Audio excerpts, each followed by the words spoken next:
All right, how's everybody doing today? Hey, Hotep, this is Michael Imhotep, founder of the African History Network, host of the African History Network show. I want to welcome you to the African History Network show tonight. It is Thursday, July 20th, 2017, and we are live, and we'll be on Blog Talk Radio here in a few minutes. Okay, so we have a jam-packed show for you tonight. Had a couple of technical difficulties, so we're working through that.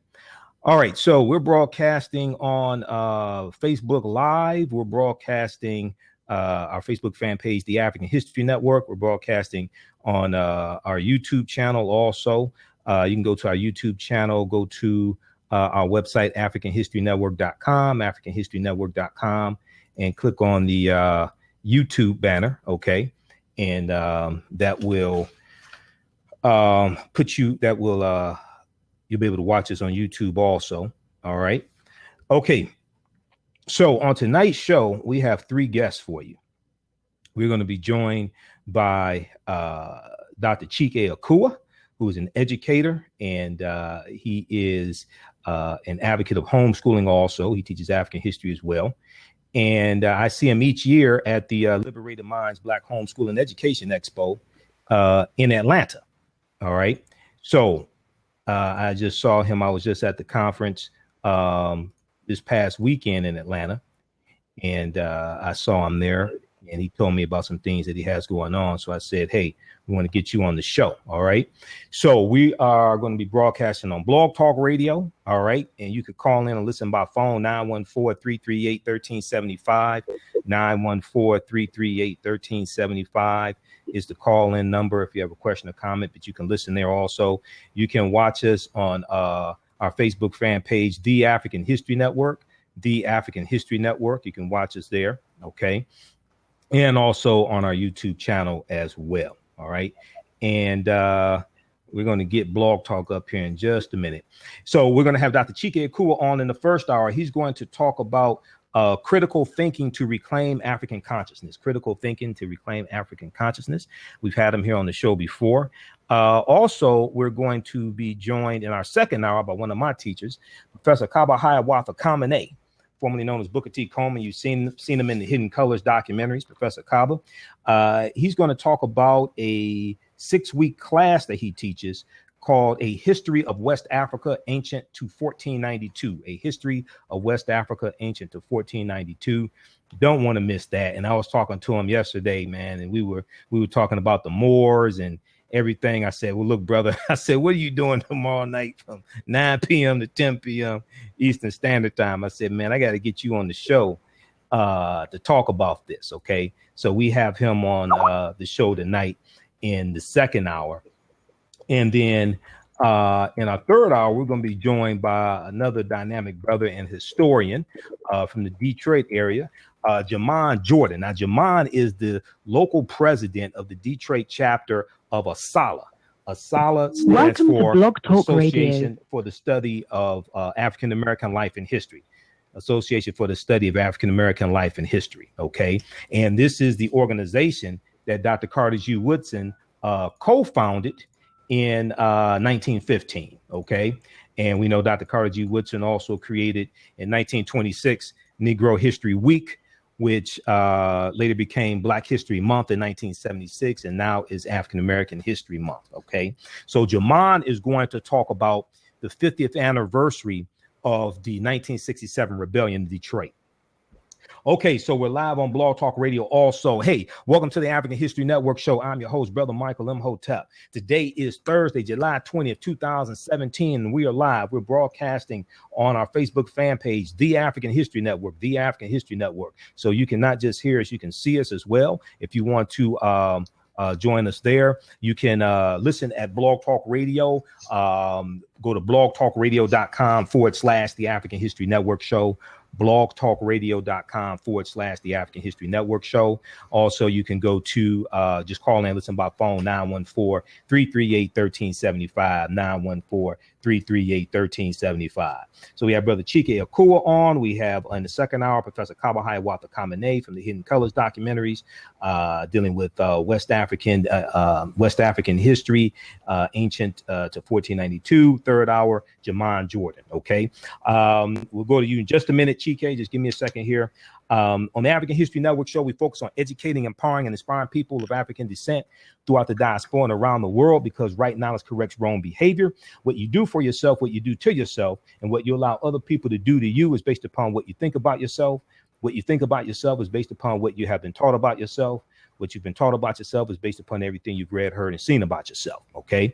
And all right, so sign up for our email newsletter. Text the word Kemet, K-E-M-E-T, to 22828. To sign up for our email newsletter, text the word Kemet, K-E-M-E-T, to 22828. To sign up for our email newsletter. And I want to remind you all that we're doing our Friday online course, 7 p.m. to 9 p.m. Eastern Standard Time. This Friday, Ancient Kemet, the Moors, and the Ma'afa, Understanding the Transatlantic Slave Trade, what they didn't teach you in school. Visit our website, AfricanHistoryNetwork.com, AfricanHistoryNetwork.com, to register for that. All right. Well, we have Dr. Chike Akua on. We have this brother back on the show. He's dynamic when it comes to education and homeschooling our children in African history.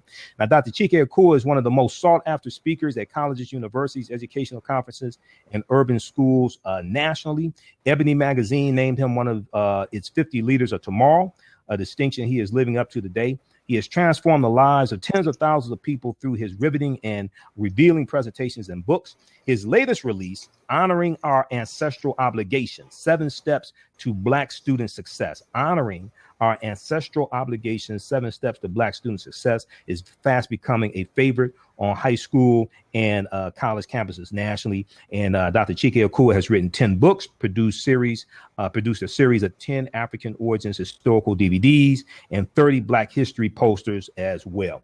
So we want to welcome back to the African History Network show our brother, Dr. Chike Akua. Hotep, brother, how you doing tonight? Hotep, brother Mike. How are you this evening? All right, man. I'm all right. Good. Well, look, man, it's good to have you back on the show. And we're on different platforms. We're on Facebook Live.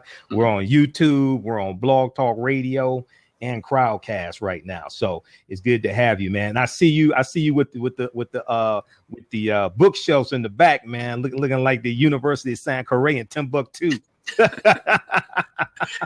Yes, sir. Yes, sir. Readers are leaders and leaders are readers. So I'm actually in my basement office right now, and that's not even half of it. Oh, actually. I understand. I remember one of my teachers, Dr. A.C. Hilliard, said you got to have a library to make you competent. And right. So when I do my research, I like to be able to go into my own library. Absolutely. All right, now I got you coming in. You're breaking up a little bit here. So I'm gonna try to work through that. Okay. And let me see here. So we got it live and open on Blog Talk. Okay. All right. So I know you want to talk about critical thinking to reclaim reclaim consciousness, especially African consciousness. So I know you talked about this when I saw you at the Black Homeschooling Conference.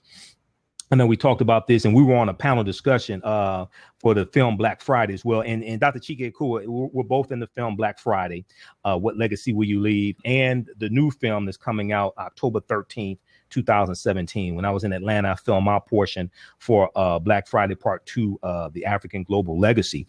But Chike, you've been speaking and traveling and writing for many years now.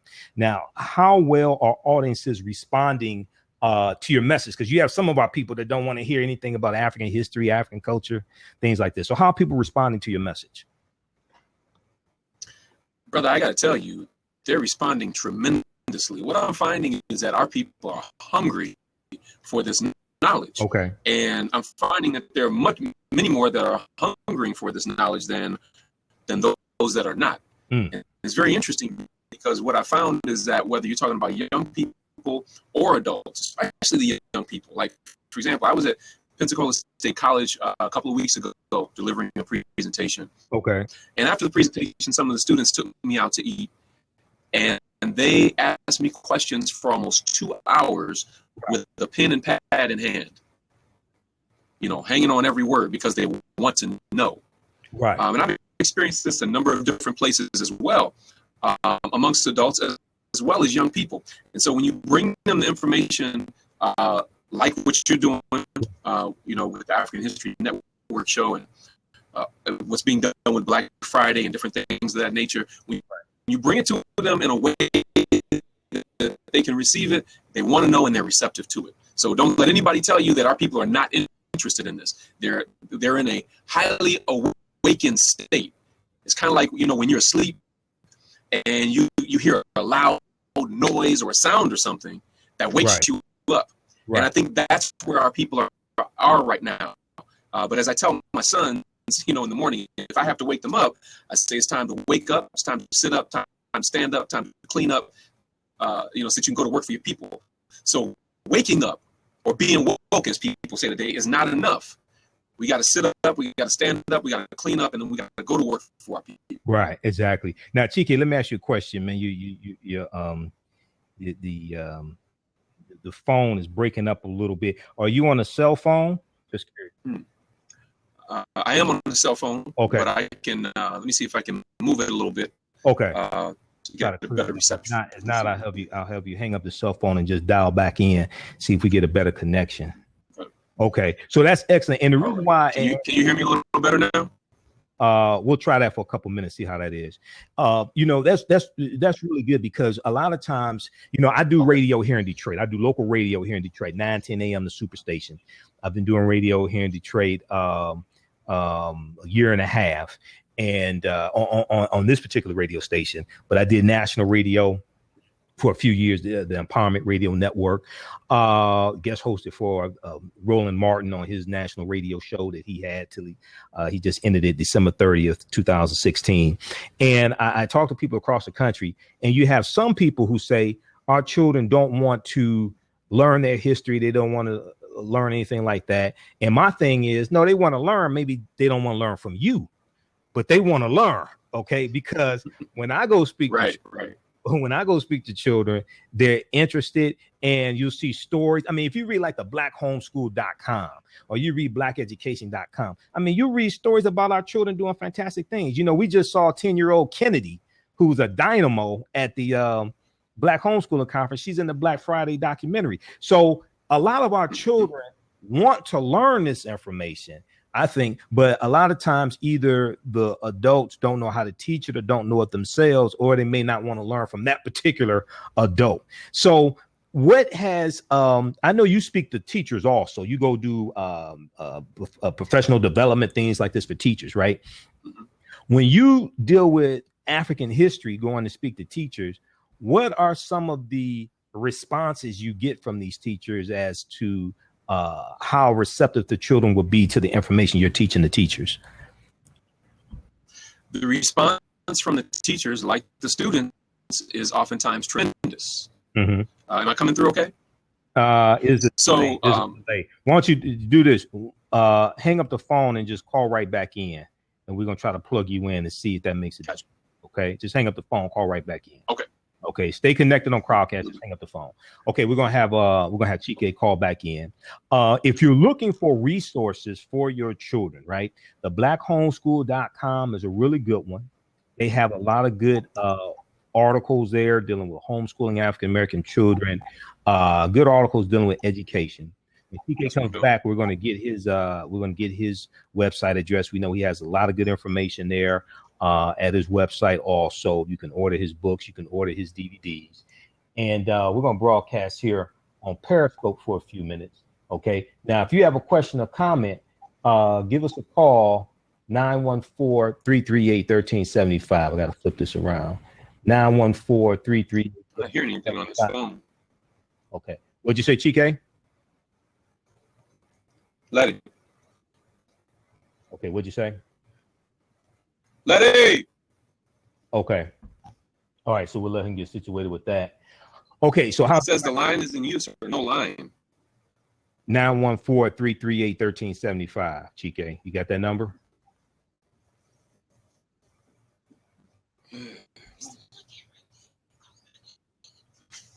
Okay. So we'll let Chike call back in. Okay. Those on Periscope watching us, how's everybody doing? Hey, this is Michael Imhotep. This is the African History Network show. We'll be here for a few minutes on Periscope. You can join us on our Facebook fan page, The African History Network, The African History Network. You can watch us live there. The interviews we're doing, I'm interviewing Dr. Chike Akua, and we're also on our YouTube channel as well. Blog Talk Radio also. BlogTalkRadio.com. The African History Network. Okay. You log back. You got us back. Let me see, Chike. You're back. No, can you hear me through Can you hear me through the computer? I can hear you through the computer, but people won't be able to hear you through Blog Talk. Did you call back in on the phone? I'm trying to get the landline squared away. So give me, okay, that's fine. Just take your time. That's fine. Okay. Yeah, but just call that same number that you called in on, okay? The 914 number. Yeah, just call that same number. Then press the number 1 key when you call in. So I'll see you. Okay, so we're broadcasting on Periscope for a little bit here. So we're speaking with educator Dr. Chike Akua. Okay, so I've known Chike for a number of years. We see each other at the Liberated Minds Black Homeschool and Education Expo. So tonight we're talking about critical thinking to reclaim African consciousness, And he's talking about his experience with teaching African-American children, teaching them their history, etc. And he has a new book out that he's going to tell us about as well. He's just calling back into the show so we can get a good connection so you all can hear him. But he has his latest book is Honoring Our Ancestral Obligation, 7 Steps to Black Student Success. Honoring Our Ancestral Obligation, 7 Steps to Black Student Success. And this is fast becoming a favorite on high school and college campuses nationally. And you see, we post articles on our Facebook fan page, the African History Network. Yeah, he's showing the DVD there, the book there. He's showing the book there. So people are watching on our Facebook fan page, the African History Network also. So those are on Facebook. Hey, share this broadcast on your own Facebook page. Invite your friends to tune in also. Those watching on Facebook, share this broadcast on your own Facebook page. Invite your friends to tune in also. Okay. Let me see. Okay, so just let me know when you call back in, Chike. All right. Okay. Yeah, so share this broadcast on your own Facebook page, and we're going to post a link here. We'll post the information here on our Facebook fan page, The African History Network here. All right. And we'll pin that so it doesn't move. Okay. All right. And if you have a question or comment for us, give us a call, 914-338-1375. 914-338-1375. Press the number 1 key to put you in queue so we can bring you on the air. 914-338-1375. Okay. All right. And let me see if he got back on. Okay. So it looks like we got him on here. Okay. Yes, sir. Okay. All right. So we got you on, Chike. Okay. All right. Okay. So we got you. Yes. Can you hear me? Okay. Yeah, I can hear you. Yeah. So just turn down the volume on your computer. Yeah, it's off. It's down. Okay. Good. Yeah. I got you. Okay. Good. Yeah. Got you. All right. So, right before the break, we were talking about you teaching teachers. You're teaching teachers and the responses you get from teachers. Okay. Now, Chike, you have the volume on your computer down, right? You have to turn all the way down. Okay. Yeah, turn the volume down. Is that better? Yeah, because I can hear it back. I can hear. Yeah, my computer is all the way down. Turn it all the way down. Okay. So okay. So I just hear you through the phone. Okay. All right. So yeah. So what are responses from teachers that you get? You know, I do evaluations. Whenever I do a teacher transformation seminar, we pass out an evaluation form, as well as some of the schools and school systems that bring me in the evaluation. My evaluations come back 90 to 95%, you know, at the top in all areas, whether it's the method of delivery, the information shared, all that information.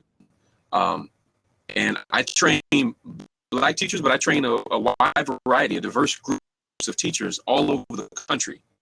And so they're interested in this information too. And one of the reasons that they're interested is because they know what they're doing right now is not working. And they're looking for solutions. But as you said, it's not that the children are not interested. The children want to know. They're very interested in learning the truth about who they are and where they come from, but they must be taught in a culturally relevant and responsive way. There's certain ways in which Black children are known to learn. There's certain learning styles and cognitive styles that help them to process information more effectively and help them to engage differently. And when these strategies are used, these instructions, then their achievement goes through the roof. Okay, so you said when these strategies are used, what happens? Their achievement skyrockets and goes through the roof. As a matter of fact, Dr. Asa Hilliard tells us that evaluation research about Black children and children in low socioeconomic areas, when they have 3 good teachers in a row, 3 meaning culturally competent teachers in a row, that they outperform all other students. Yes, they outperform white students. Wow. Yes, they outperform Asian students, Latino students, all other students when they have 3 good teachers in a row. So when African American children have 3 good teachers in a row, this causes them to outperform students of other ethnic groups. Is this correct? Yes. Wow. Okay. And that was from Dr. Asa Hilliard? Yes, sir. In the last chapter of the book, Young, Gifted, and Black, he talks about that. Okay. Now, have you seen any studies in the last few years, anything like that to corroborate that type of information? I've seen a number of different studies that talk about the necessity of using culturally relevant and responsive research. Okay. I haven't seen anything that further goes that can continue that research that he mentioned in particular. Okay. We've seen other evidence of increased interest, lower suspension rates, and less behavior problems, and increases in student achievement. But this is one of the things where we need more research. Now, for a practitioner like me, someone who has been a classroom teacher, who has used these methods all throughout my teaching career, I can tell you it made all the difference in the world. But we need to do more scientific research to demonstrate so that other people can see the results. Absolutely. Well, I know there have been studies that talk about the importance of having African American teachers, and I saw a recent study that said just having one African American teacher can really have a big impact on African American children in elementary school. I saw a recent study that talked about having one African American teacher in elementary school can have a big impact on our children, or reduce dropout rate, all different types of things like this. Okay.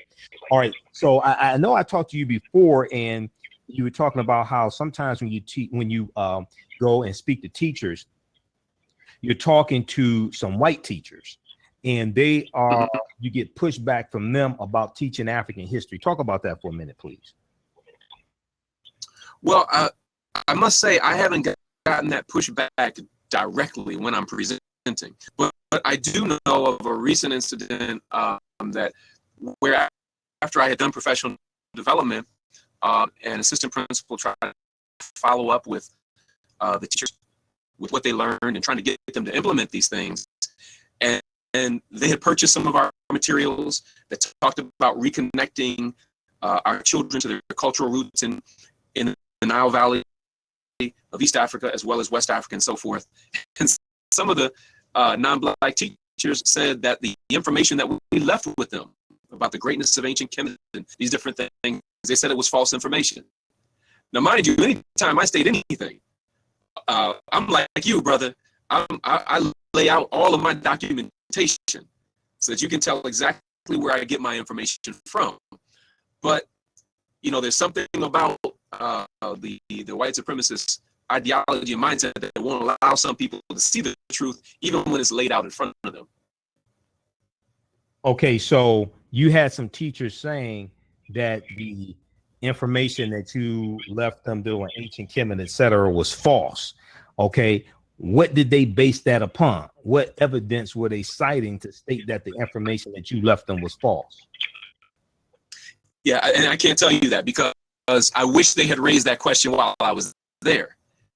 See, if they raised the question while I was there, I could have debunked everything that they said with scientific information, because that's what I do. But they didn't, ask me that while I was there. So this particular administrator is trying to get me to come back, and we'll see what they come with, because I'm always ready. I'm always ready to deal. Excellent. Okay, excellent. All right. So, and that's just very interesting, man, because they challenged you but didn't provide evidence. So, I just find that interesting. All right. Now, let me ask you a question. For your latest book, honoring our ancestral obligation, 7 steps to Black student success. What inspired you to write this book? Well, what inspired me to write that is I have always wanted to write a book for college students and also for high school students, because I underwent my transformation when I was in college, and it was small books like Tony Browder's book, From the Browder Files, Naeem Akbar, Breaking the Chains of Psychological Slavery, The Black Student's Guide to Success by Baba Zach Kondo. Small books like that transformed my life. So the purpose of this book is to do for this generation what those books did for our generation. Okay, and so the title, Honoring Our Ancestral Obligations, actually comes from something I heard Dr. John Henry Clark said. He said, when you look at ancient African civilizations, there were 2 things that held together great Black civilizations: honor and obligation. So when we look at what those words mean, honor means to show deep respect, and obligation is responsibility one has to live up to without question. Okay, and then when we talk about ancestors, it's very different in the African worldview, as you know, than it is in the European worldview. An ancestor isn't just somebody who lived and died in your family line; it's somebody who lived their life based on dignity, integrity, character, consciousness, commitment, and their life serves as an example. So that's why we have to honor our ancestral obligations. But many people don't know you can't live up to an obligation that you're unaware of, and you can't honor our ancestors that you're unaware of.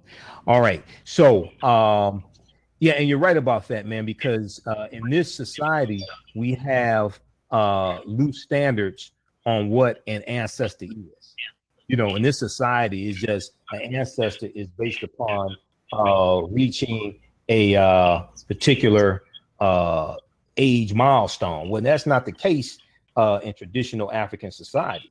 Okay, to be an ancestor, there were steps that you had to go through. There were initiations that you had to go through to be an ancestor. All right, here it's just you reach a milestone and you become an ancestor. We use the term, ancestor. I mean, not ancestor, elder. We use the term elder here very loosely, but there's steps but there's even a process to becoming an ancestor as well. And there's a time period involved also in a lot of African cultures. So these are things that we have to understand. A lot of people talk about the Delaney sisters, and they live to be like 96, 97 years old. Well, I know at least one of them, never married, right? So in traditional African society, unless it was a situation where she could not bear children, she would not be considered an elder, because one of the steps to becoming an elder was you had to have had children. There's initiations through different levels that you go through to become an elder. So that's very important. Now, tell people, how can they find out more about you, and how can they get your books and DVDs? The best place to go is buyblackmovement.com. Again, that's buyblackmovement.com. As you know, the Buy Black movement is really gaining a foothold in our community. Right. Has over 62,000 members in over 140 countries, and they're picking up where Marcus Garvey left off. They've been distributing my books, my DVDs, my Black History posters for several years now. So you can go to buyblackmovement.com and then click on store, and then click on books, and you can see a number of our different products. Okay, buyblackmovement.com, right? Buyblackmovement.com. Okay, right. Excellent, excellent. Okay, all right. So those watching on Facebook and on YouTube, hey, if you have a question or comment, give us a call, 914-338-1375, 914-338-1375. Press the number 1 key to put you in queue so we can bring you on the air. Okay, 914-338-1375. All right. Now, are you on speakerphone, Chike? Yes. Would you prefer I take it off speaker? Yeah, you have take it off speaker because I hear it in the background. You have like an earpiece or something? I don't think that I can plug in an earpiece to this landline phone. Okay. All right. Yeah, because I hear it in the background. Okay. Because the cell phone was giving us an issue here. All right. 914-338-1375 is the call-in number if you have a question or comment. We post it here on Facebook. We'll post it here on YouTube also. All right. I'm trying out some new technology here as well. Okay. Now, what do you mean when you use the phrase critical thinking to reclaim consciousness? Critical thinking to reclaim consciousness. Well, when we talk about consciousness, we're talking about awareness. So first responders, one of the first things that they'll do when they arrive at the scene of an accident or a crime where a person has been knocked unconscious, one of the first things they want to do is they want to revive that person and bring them back to consciousness or awareness. Right. Well, one of the things that I like to say is that our children in particular, but our people in general, have been knocked culturally unconscious. You see, because if we were culturally conscious, we would be seeking to restore and reclaim our power. Mm-hmm. And we would be doing it in ways that were connected to our ancient power. But because our ancient power has been taken from us, we are now struggling to maintain consciousness. And so that's one of the things that we're challenged with right now. When we talk about consciousness, how can we be awake, aware, and active and effective when we don't have full access to our memory? When a person doesn't have access to their memory, they're said to be suffering from amnesia. That's a psychological impairment. Right. And so we have cultural amnesia. And that's one of the challenges that we have to overcome. Exactly. All right. Now, something happened with your video feed here. Can you still see me? I can still see you. Okay. Something happened here and I don't see you. I get a symbol up here. I'm not sure what happened. Let's see. Let me try this just a second. Let me, I'm going to remove you and then put you back in here. Let's try this. Oh, hell. All right, just 1 second. I'm going to put you back in. We'll try this.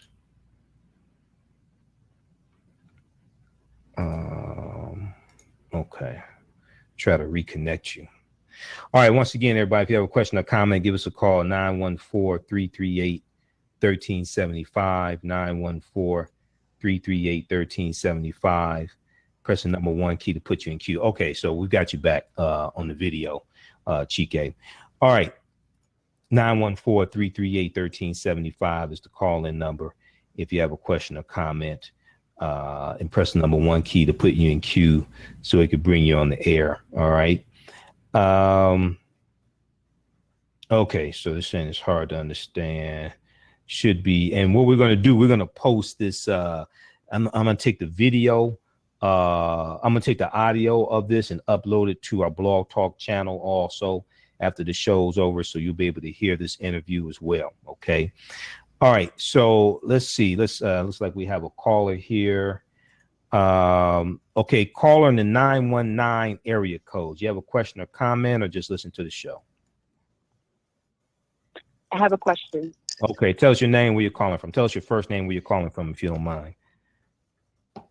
This is Ife Tayo. I'm calling from Miami, Florida. Ife from Miami, Florida. Okay, have I talked to you before? No. Oh, okay. Your name's okay. I know another Ife Tayo. Like here, you said Ife Tayo. Yes. Okay, I think I know another Ife Tayo, like here in the Detroit area. Okay, now just one second. I just want to make sure Dr. Chike Akua can hear you. Hey, Chike, can you hear the caller? Yes. Okay, good. Okay, go ahead, Ife. My question is centered around the African American male youth. What about the conspiracy to destroy Black boys? That was a series of books that I read a few years ago, and it seems as though, based on the author, that seems to be working. What are we doing to combat that? Yeah, that's Dr. Jawanza Kunjufu, just so people know who are listening. Dr. Jawanza Kunjufu, Jwanza. Go to his website. I think it's AfricanAmericanImages.com, and you can get his books. Go ahead, Chike. Well, yes, I'm familiar with Dr. Kunjufu's work, and thank you, sister, for that question. Really, what I'm doing is trying to carry on the work of many of our African scholars, like Dr. Kunjufu, Asa Hilliard, Malefia Sante, Francis Cresswells, and Marimba Ani, and many others like that. One of the ways that we're doing that is, as we mentioned before, about the concept of cultural amnesia relative to the destruction of Black male youth.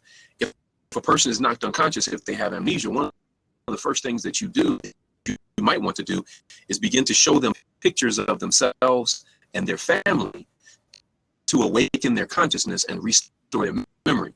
So one of the things that I do is I go around to K through 12 urban schools, colleges, universities, and educational conferences. I do presentations that are very much visually driven, because we are very much visual learners. So when I show people examples of our African excellence from ancient times to modern times, they respond with tremendous gratitude. Right. The two responses that I get the most after these presentations are, "Oh my God," and "I had no idea." Oh, those are the two biggest responses I and get. I had no idea. Two biggest responses. "Oh my God," and "I had no idea." Absolutely. Go ahead. Yeah. So when you ask what are we doing to combat that, that's what we're doing here. We're producing materials that educators, parents, and teachers and leaders can utilize. But on a local level, what I would suggest that everyone do is to begin to establish traditional African rites of passage programs for our young brothers and sisters, because that is a part of our socialization and education process that must be restored. Okay. All right. And Ife Tayo's call dropped. Now, once again, people and you go to different schools and you speak. Now, if somebody wants you to come to their school and speak, work with their teachers, do your presentations, etc. How do people get in contact with you? People can get in contact with me at the email address info@myteachertransformation.com.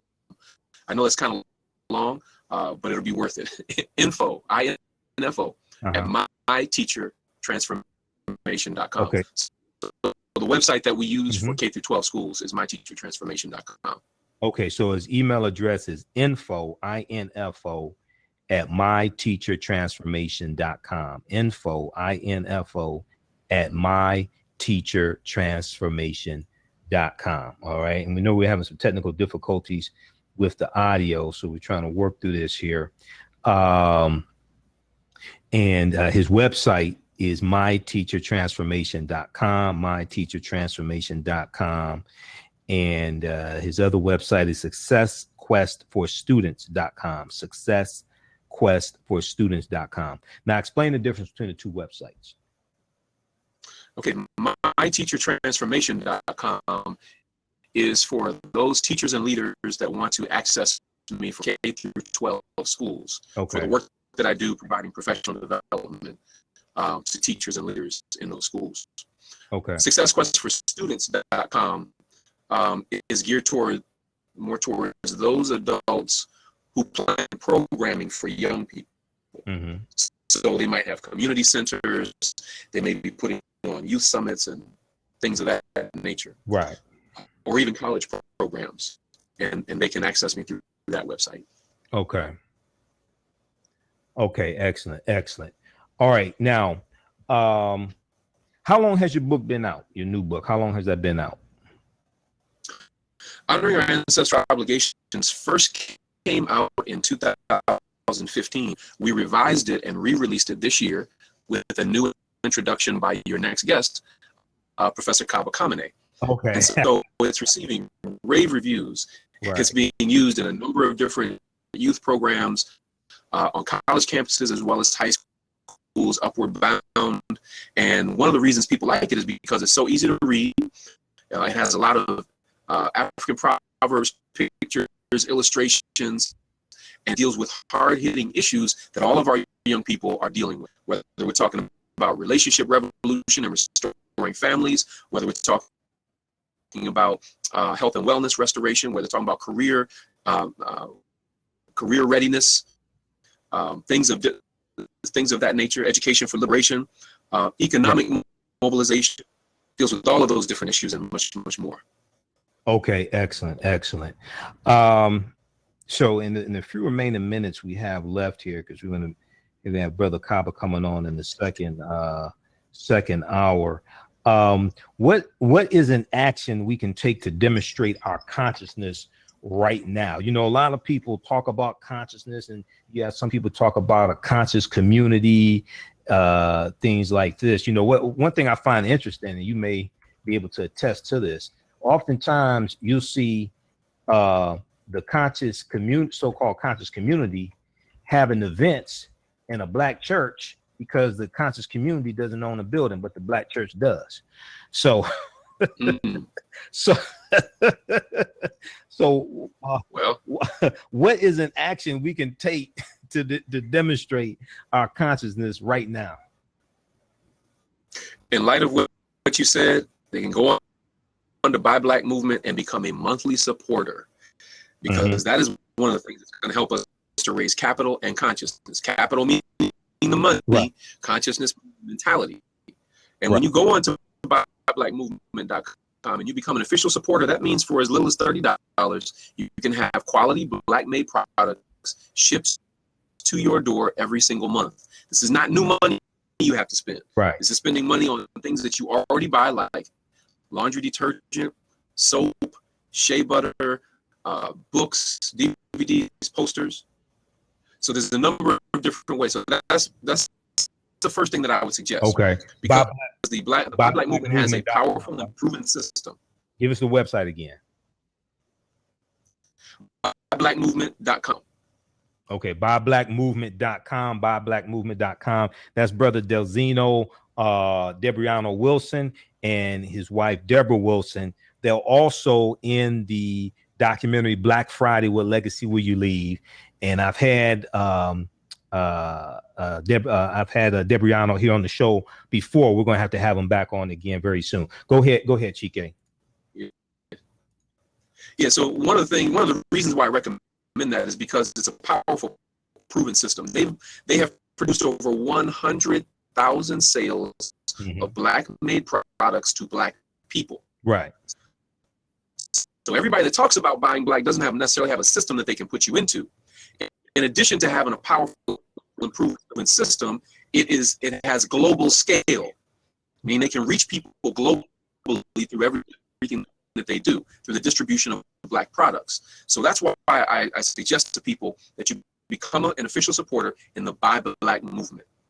Absolutely, totally agree with that, and I'm going to join that as well. We're going to have Debriano on in the next couple of weeks. So you don't want to miss that, because what they're doing is very, very powerful, and they have a network of 60,000 African-American buyers who want to buy products from African-Americans. Okay. So you don't have to you don't have to go out and seek customers. They already have customers for you. who want to buy products like what you have. Okay. Buyblackmovement.com, Right. buyblackmovement.com. Okay. Very, very important. Now, lastly, Chike, where can okay, so you people can go to buyblackmovement.com and get your DVDs, your books, things like this. Is that correct? Yes. Okay. You've talked about before how you noticed how a lot of times the people who had the consciousness did not have the capital, and the people who had the capital did not have the consciousness. Talk about that for a minute, please, because I realized that back in college about 25 years ago. So talk about that, please. Yeah, we were about the same age, so we were coming to that realization around the same time. It's very disturbing.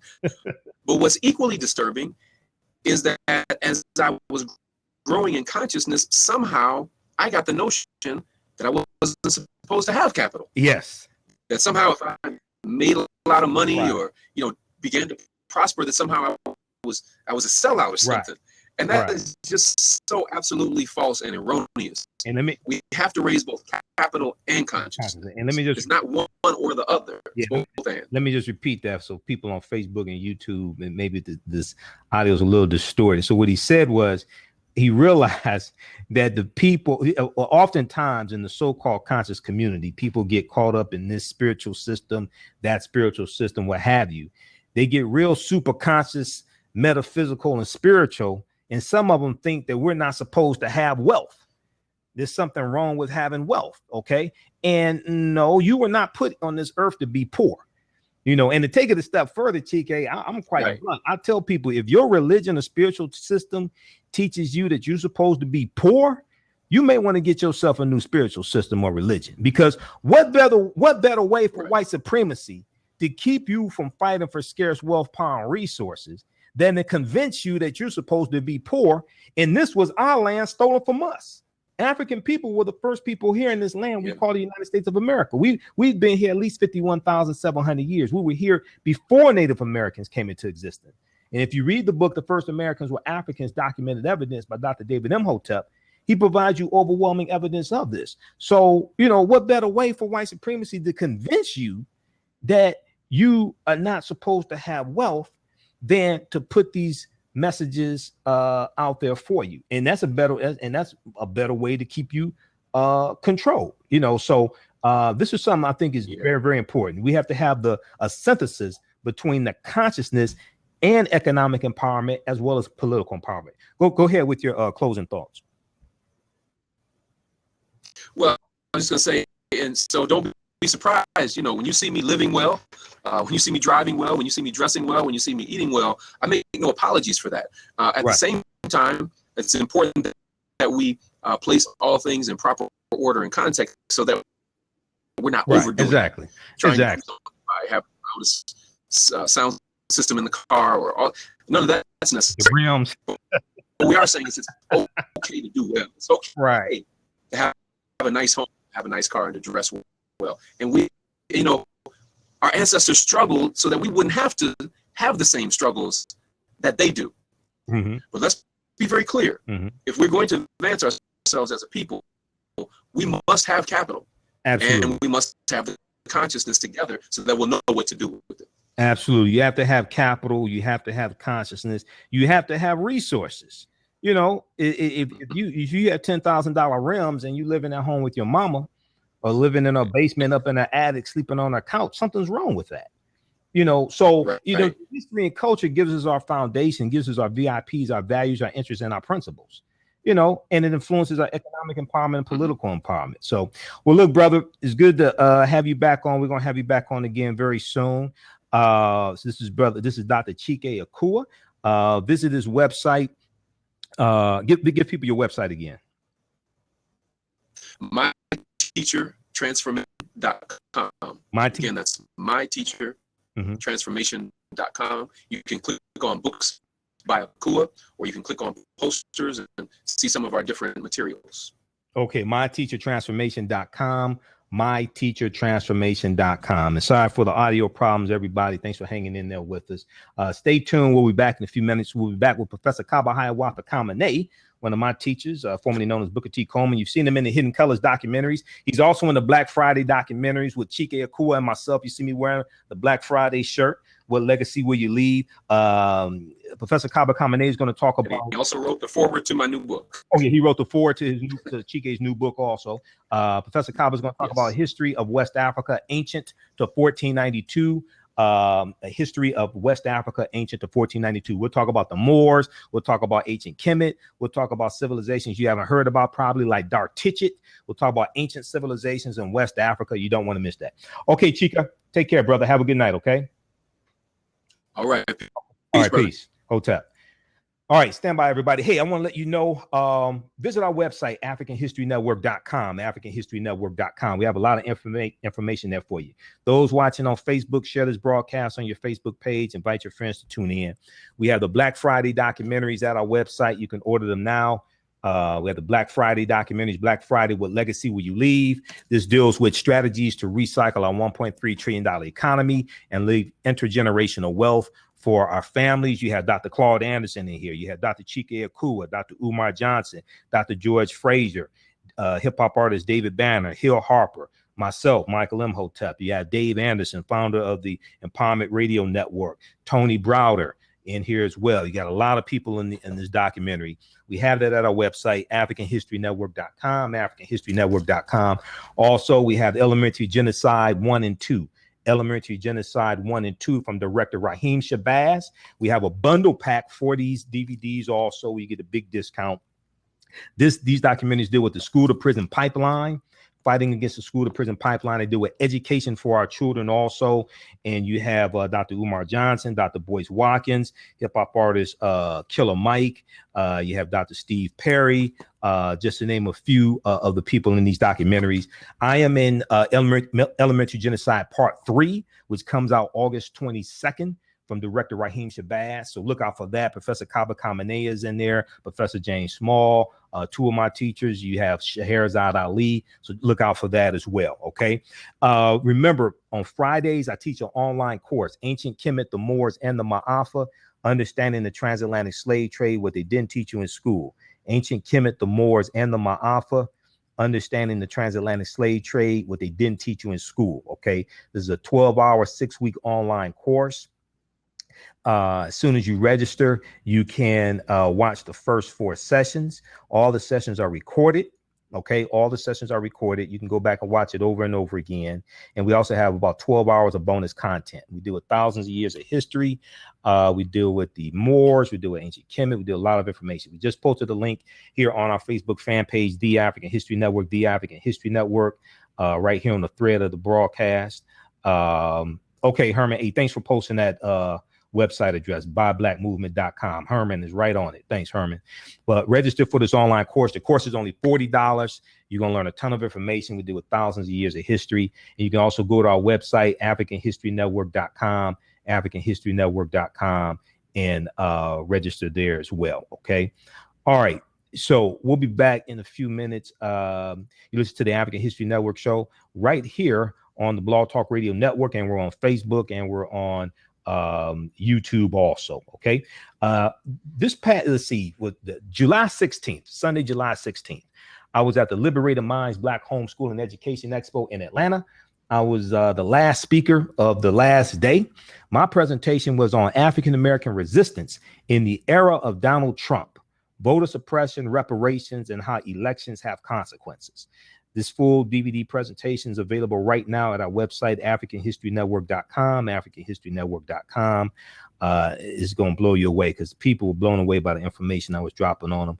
We also have a new bundle pack from me. It's a 6 DVD set, is I think $60 of my latest presentations. Check that out. It's African American resistance in the Donald Trump era. I think is the name of the bundle pack or something like that. And we have a bundle pack where you get 23 of my DVD presentations for $150. It's like almost, it's 40% off the price, the regular price. Okay, take a listen to this.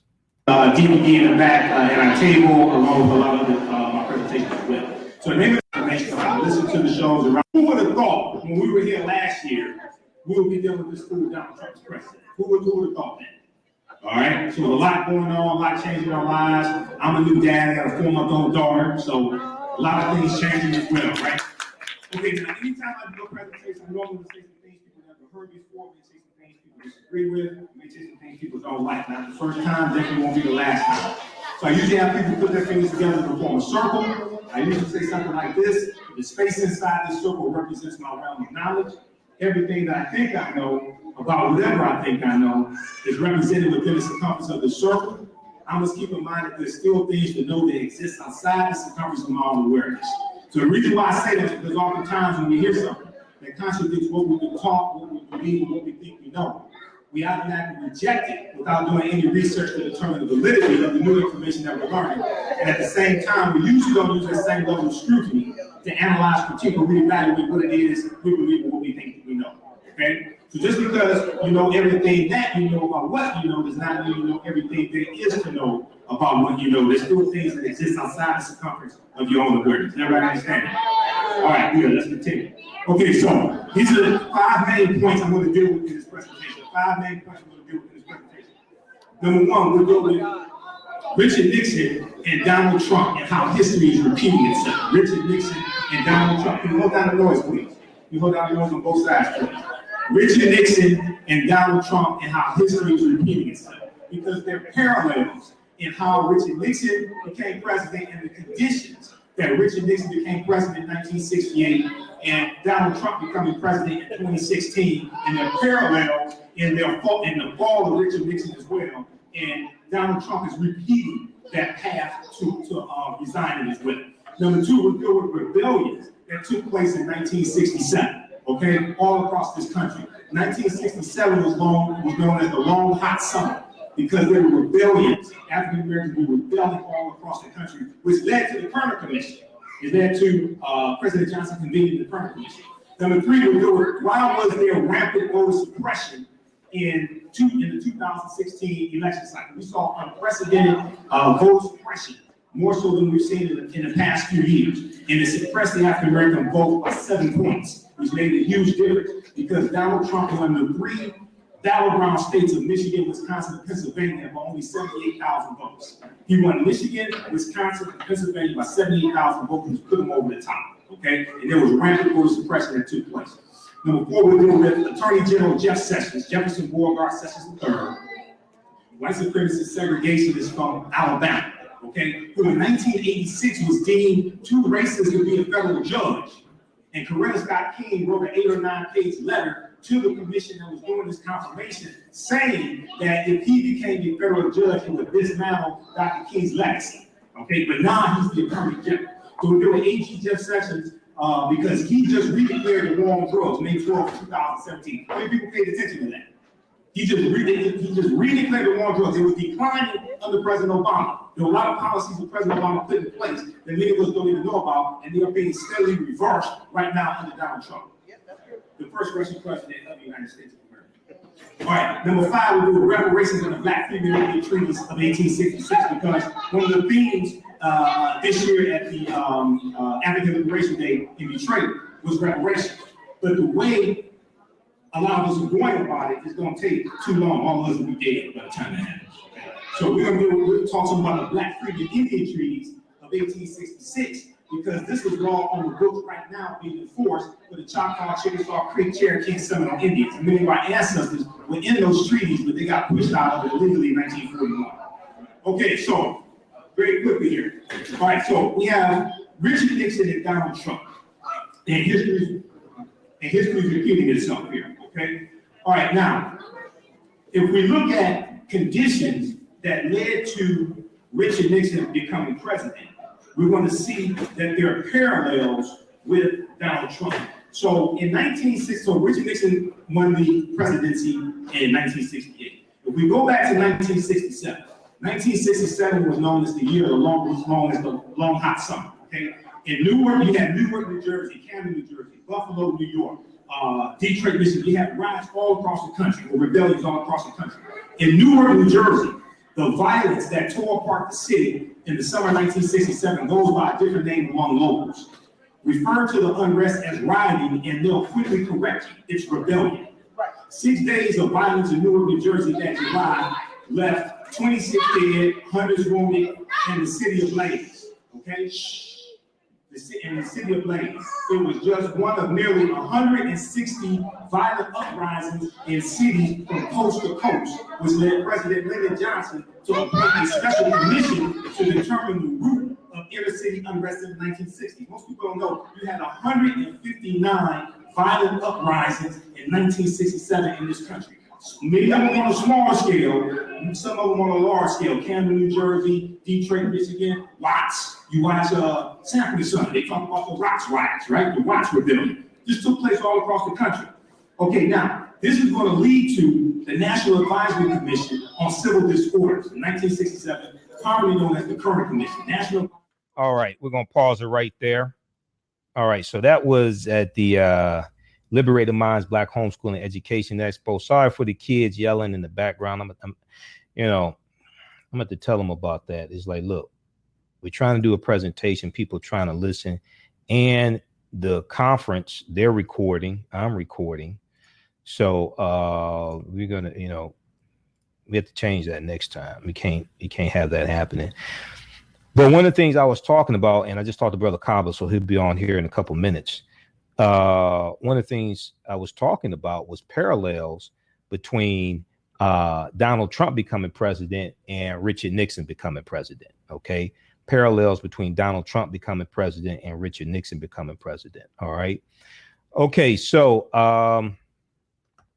we have people listening on Facebook and on YouTube.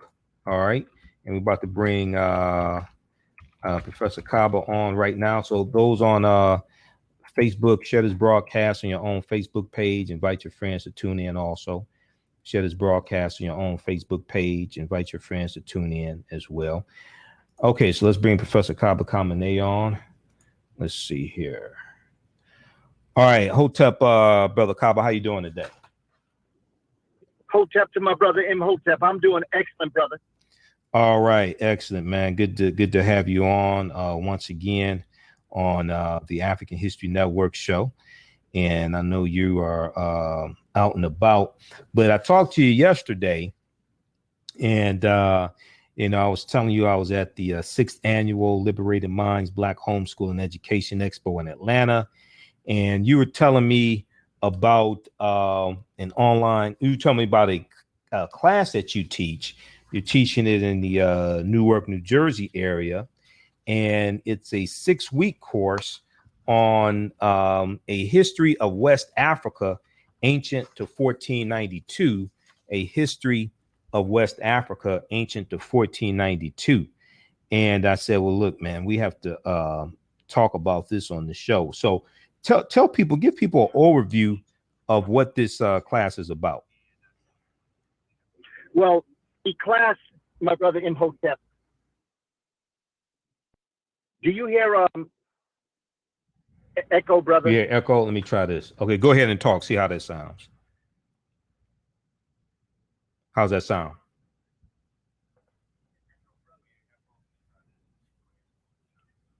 Okay.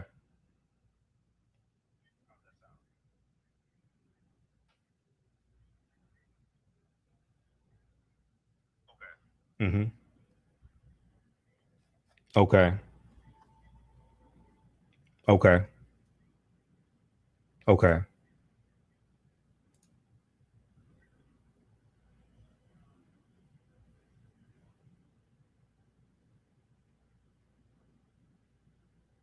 Okay. My research and my presentation. But the more I began to do research, as you know, brother Imhotep, because we spoke about this and you were dropping some knowledge on me. The more you study about North Africa, the more West Africa becomes important. And so I had mentioned to the group the importance of understanding West Africa in order to understand the Moors going into Spain because of the Almoravids and the Almohade dynasty. Okay. So they asked me if I would do an extension of the classes to go into West Africa. But the other thing we spoke about yesterday was the difference between episodic history and corrective history. Right. And in order to understand the great kingdoms of Ghana, Mali, and Songhai, you also have to understand what happened before that. Correct. Because what they do the same thing in Egypt, is when you do episodic history, you look at Egypt or Kemet from the first dynasty. Right. And what you notice is that Egypt is coming into a very high-level civilization from its inception. So that is where you get people telling you that the aliens came and Eurasians built it and all the rest of this, because episodically they've introduced you to a time in Kemet history where things are at a very high level. So to understand Kemet, you have to understand Kush, because what built Kemet or Egypt was the Kushite dynasties that existed before the dynasties existed. In fact, the dynasties came into existence through the Kushite dynasty. The same is true for West Africa. Right. The reason why you have to do a corrective history, which is to look at history along a continuous belt, not just the episode of Ghana, Mali, and Songhai, looking at it from 300 BC on. So in my research, what you come to realize is that the civilizations that preceded what we call ancient Ghana, Mali, and Songhai, particularly ancient Ghana, were the Dar Tichet, the Dar Walata, the Dar Nima, and the Dar Tangent civilizations that existed 2000 BC. Now, some people will push it back even further, but to stay conservative and to stay with my primary sources, I go to 2000 BC. Okay. Because you have to look at geology. Right. Because now in geology, you have to understand that what is happening is that in North Africa around 6000 BC, there are climatic changes, which are going to turn grasslands and very fertile land into dunes and deserts. So you have to understand climate to understand why Africans in the grassland are going to move north and they're going to move south. The Africans that move south are going to move into what we call southern Mauritania today. Okay. That civilization in southern Mauritania, Africans are going to build the civilization that are later going to create what we call ancient Ghana, that is going to become Mali, and are going to become Soninke. And the people that are going to build ancient Ghana are the Soninke. So there's a relationship in West Africa. Okay. So that even at that, the fourth week, we're then going to look at religion, particularly the ones that came to the United States. We're going to look at the Yoruba Orishas, and we're going to study the spirituality of West Africans, and we're going to study the education of West Africans, and then we're going to dedicate one class to the Dogon culture of West Africa. Okay. Dedicate one class to the Dogon culture of West Africa. Yeah, once a month. Okay, on Saturday. So the next class is August 19th, 2017. Then after that, September 16th, October 21st, November 18th, December 16th. And this is at African Spectrum Dance Studio, 30 Central Avenue, Newark, New Jersey. African Spectrum Dance Studio, 30 Central Avenue, Newark, New Jersey. Okay. And for more information, call Ayana or Greg at 973-388-4900, 973-388-4900, or 862-944-8860, 862-944-8860. All right, so let me back up for a minute. You talked about Dar Tichet, and you talked about some other civilizations, some other kingdoms. What were those other kingdoms you talked about, and what period of time are we talking about that these existed? What you're looking at, and this is what our next class is going to deal with: Dar Tichet, Dar Walata, Dar Nema, and Dar Tangent. Okay. What you're going to see is that these civilizations are going to be an agro or agricultural pastoral people that are going to attempt to move away from the drying up of the grasslands, which is going to become the Sahara. And they're going to bring their agricultural, pastoral, raising sheep and goats and animals like that. They're going to move these civilizations south. And that kingdom, because of the nature of the weather, is going to develop itself and going to move into higher levels. We're also going to look at the Nok culture, N-O-K. N-O-K. Nok culture of Nigeria. Mm-hmm. Yeah, the Nok culture of Nigeria, which is in what we call Yoruba land, or West Nigeria, or the northern part of that's going to go into Yoruba land, Nok culture. Okay. Which is a phenomenal culture that was at a zenith 1000 BC. So if it was at a zenith in 1000 BC, then how long did it exist in it transforming itself into that civilization?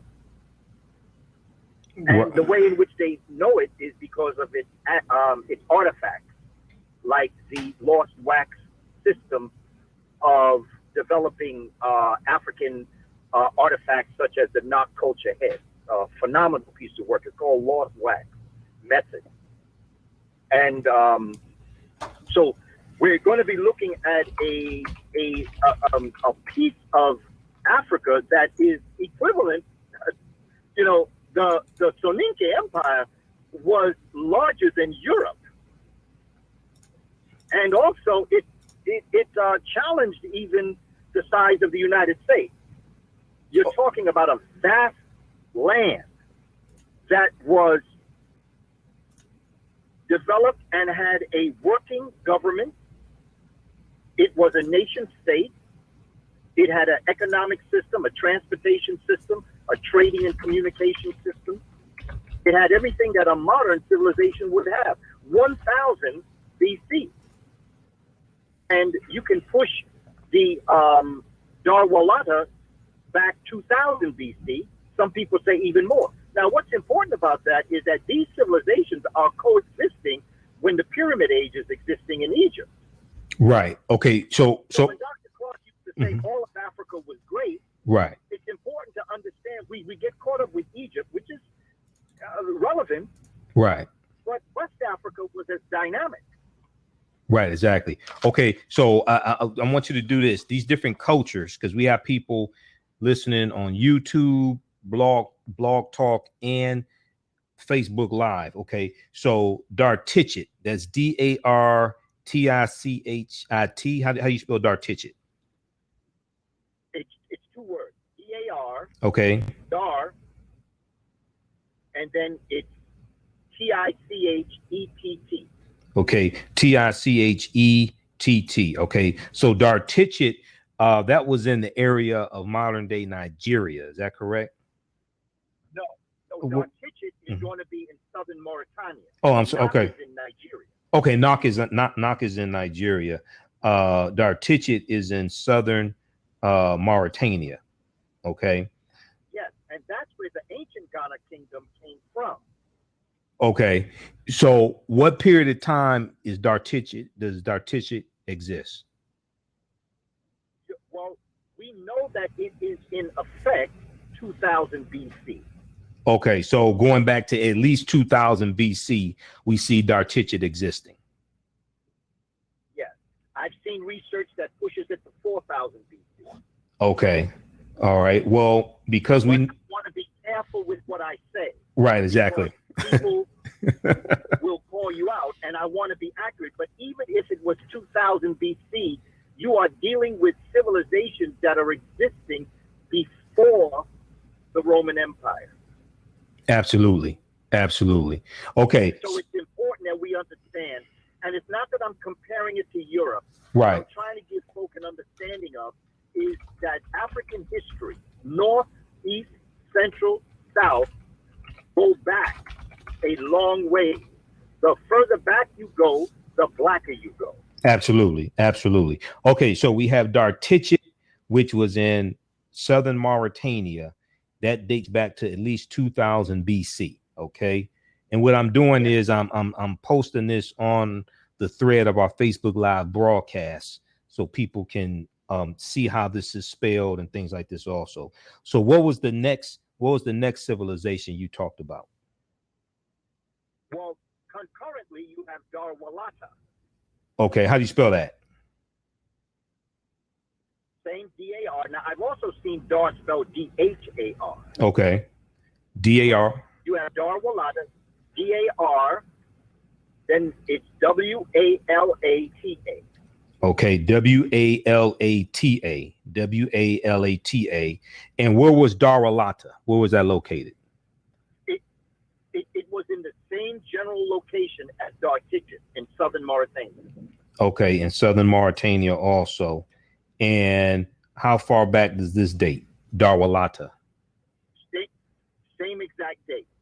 Okay, 2000 BC. And again, at least. Uh-huh. And, you know, when we start doing the proper research from our own perspective, the dates will go back and forth. And again, they were also an agro-pastoral people. Right. Right. Okay, that's fine. Okay? Yeah. Then you have Dar-Nima. Okay. D-A-R-N-E-M-A. Okay, but hold on. Before we leave Darwalata, I had a question for you about Darwalata. So when you say, so Darwalata is existing basically at the same time as Dar-Tichet in what today we call southern Mauritania. Is that correct? That is correct. Okay, now according to the research that we're doing. Yes. Okay, now were these cities or were these kingdoms or were these countries? What exactly were these? These were settlements Mm-hmm. that were developing themselves around escaping the oncoming desert. Okay. They were Africans that lived in the area that was grassland, that had hippopotami, that had animals, that had crocodiles. And what's going to happen during what we call in the geological era that we call the Holocene period, Holocene, in the Holocene period, in this area of Africa, coming up out of the Ice Age, because while it was an Ice Age in the northern polar cap, Mm-hmm. it was heavy rain seasons in North Africa. Okay. That's the climate that was in Africa, very heavy rain. And then you had humid seasons, and then you had dry seasons. Okay. There came a time when the dry seasons existed longer than the humid seasons, or the humid weather. So that is when dunes began to come about, which are sand, hills of sand, that are going to blow the sand from east to west in North Africa. And the way in which they know that is that they've looked at the bed of the Atlantic Ocean and have seen and been able to identify soil in the ocean to be identified with the soil of North Africa. This is the evidence. We're dealing with evidence here. Right. Exactly. Exactly. So this was the oncoming of the Sahara. By 6,000, 5,000 BC, you have the desert that is now beginning to encroach on the grassland. Africans are going to move north away from Sahara desert, and you have Africans that are going to move south on the grassland. Okay. So that by 4,000, 3,000 BC, you have Africans that are settling, and they're bringing in agriculture.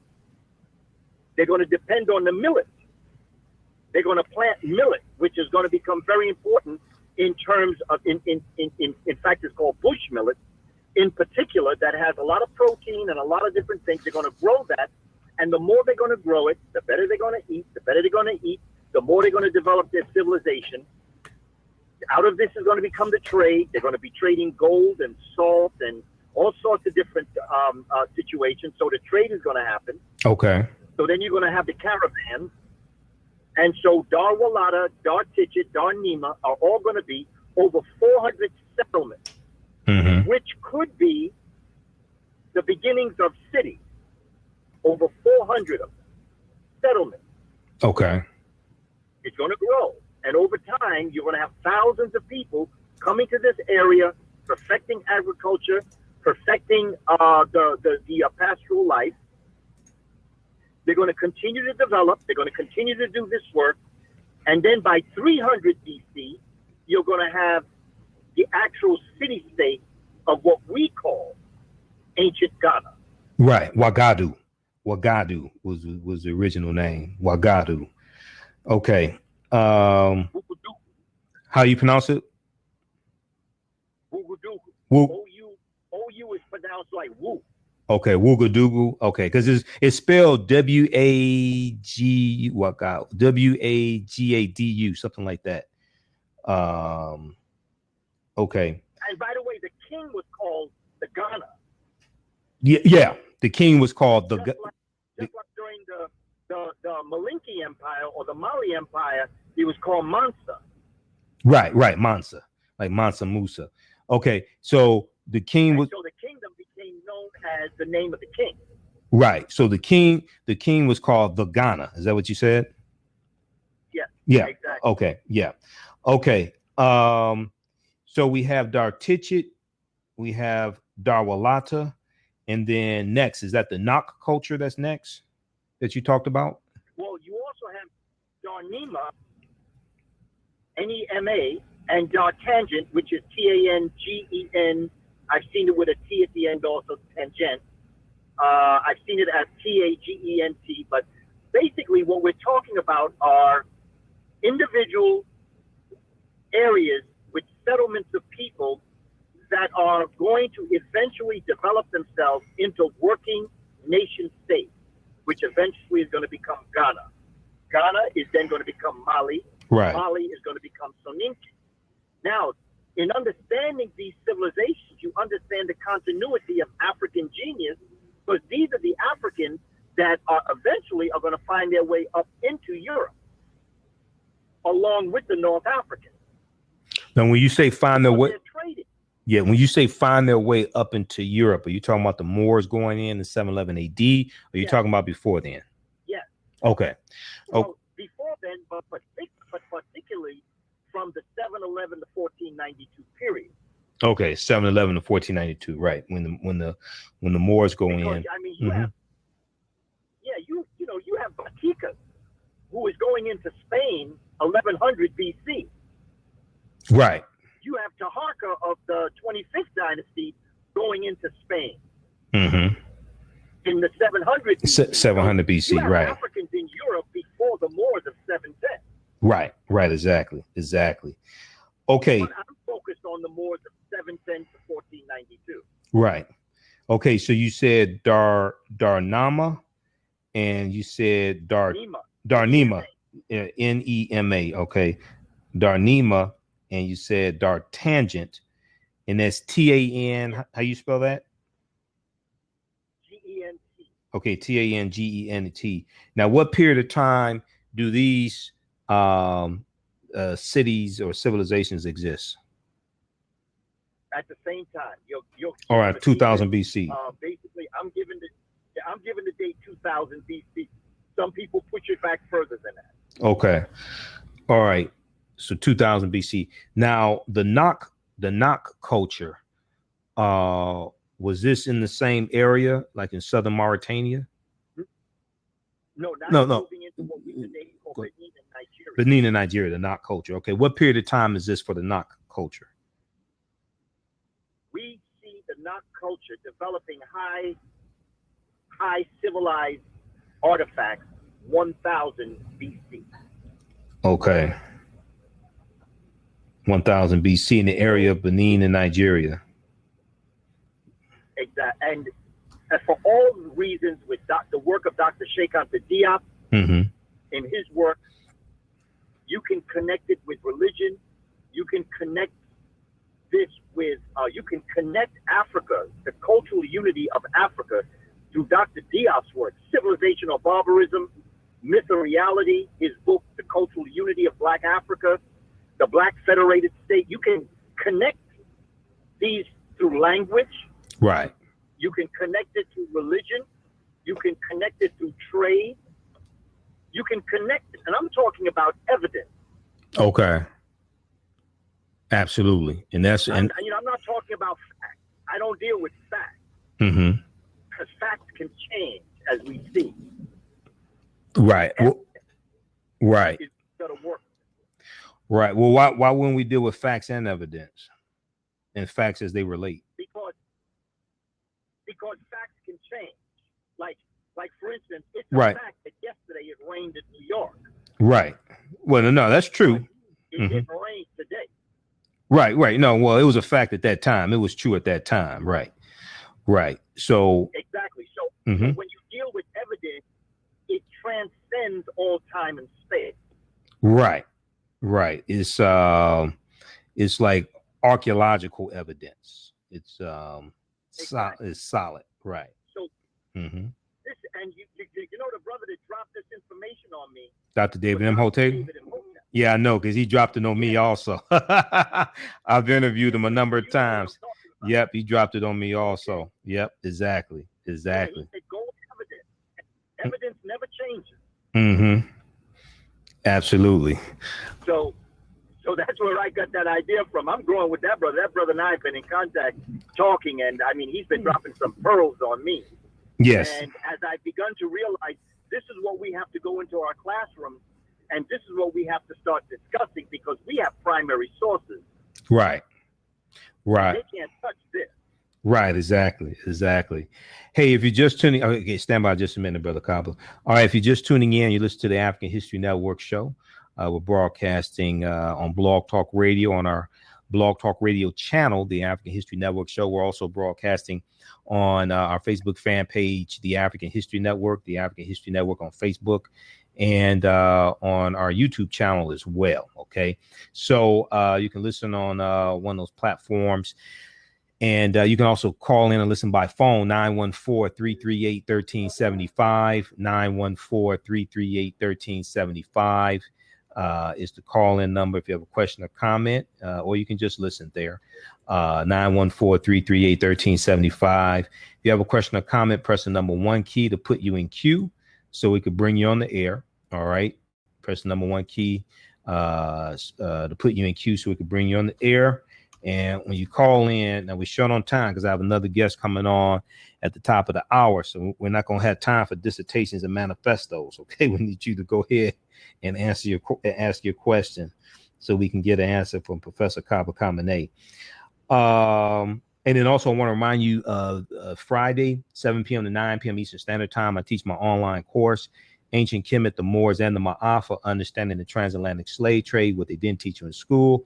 Ancient Kemet, the Moors, and the Ma'afa, Understanding the Transatlantic Slave Trade, what they didn't teach you in school. We do 1,000 years of history. It's a 12-hour, 6-week online course. As soon as you register, you can watch the first 4 sessions. And we have 12 hours of bonus content. Go to AfricanHistoryNetwork.com, AfricanHistoryNetwork.com. You can register there and get more information. Okay, so Professor Kaba, we talked about them when I talked to you yesterday. We talked about the Moors. It was either yesterday or the day before. We talked about the Moors going into Europe, and they go in 711 AD. And we talked about the General Tariq, who was a general in Tarif's army, the Arab Tarif's army. And I asked the question about when did Moorish women go into the Iberian Peninsula? Because they first go into the Iberian Peninsula, today known as Spain and Portugal. I said, but initially I don't read about women going in, just men. So where did the Moorish women come from? Tell us that, please. The Moorish women over the 700 odd year period are going to come as it relates to their profession. And they're also going to be born within Al-Andalusia through the marriages and the cohabitation of Africans with the indigenous people, or the people who are in Spain, Portugal. But they're going to come through their profession. They're going to come through religion. Because according to the religious system of Islam, many of the Africans that went would have brought eventually their wives, but you're going to have the military go in first. Right. And then as time goes on, you're going to have the different levels of crafts people coming in. The agriculturalists are going to come in. the masons are going to come in, the doctors are going to come in, the lawyers are going to come in. Right. And there will be women that will be coming with them.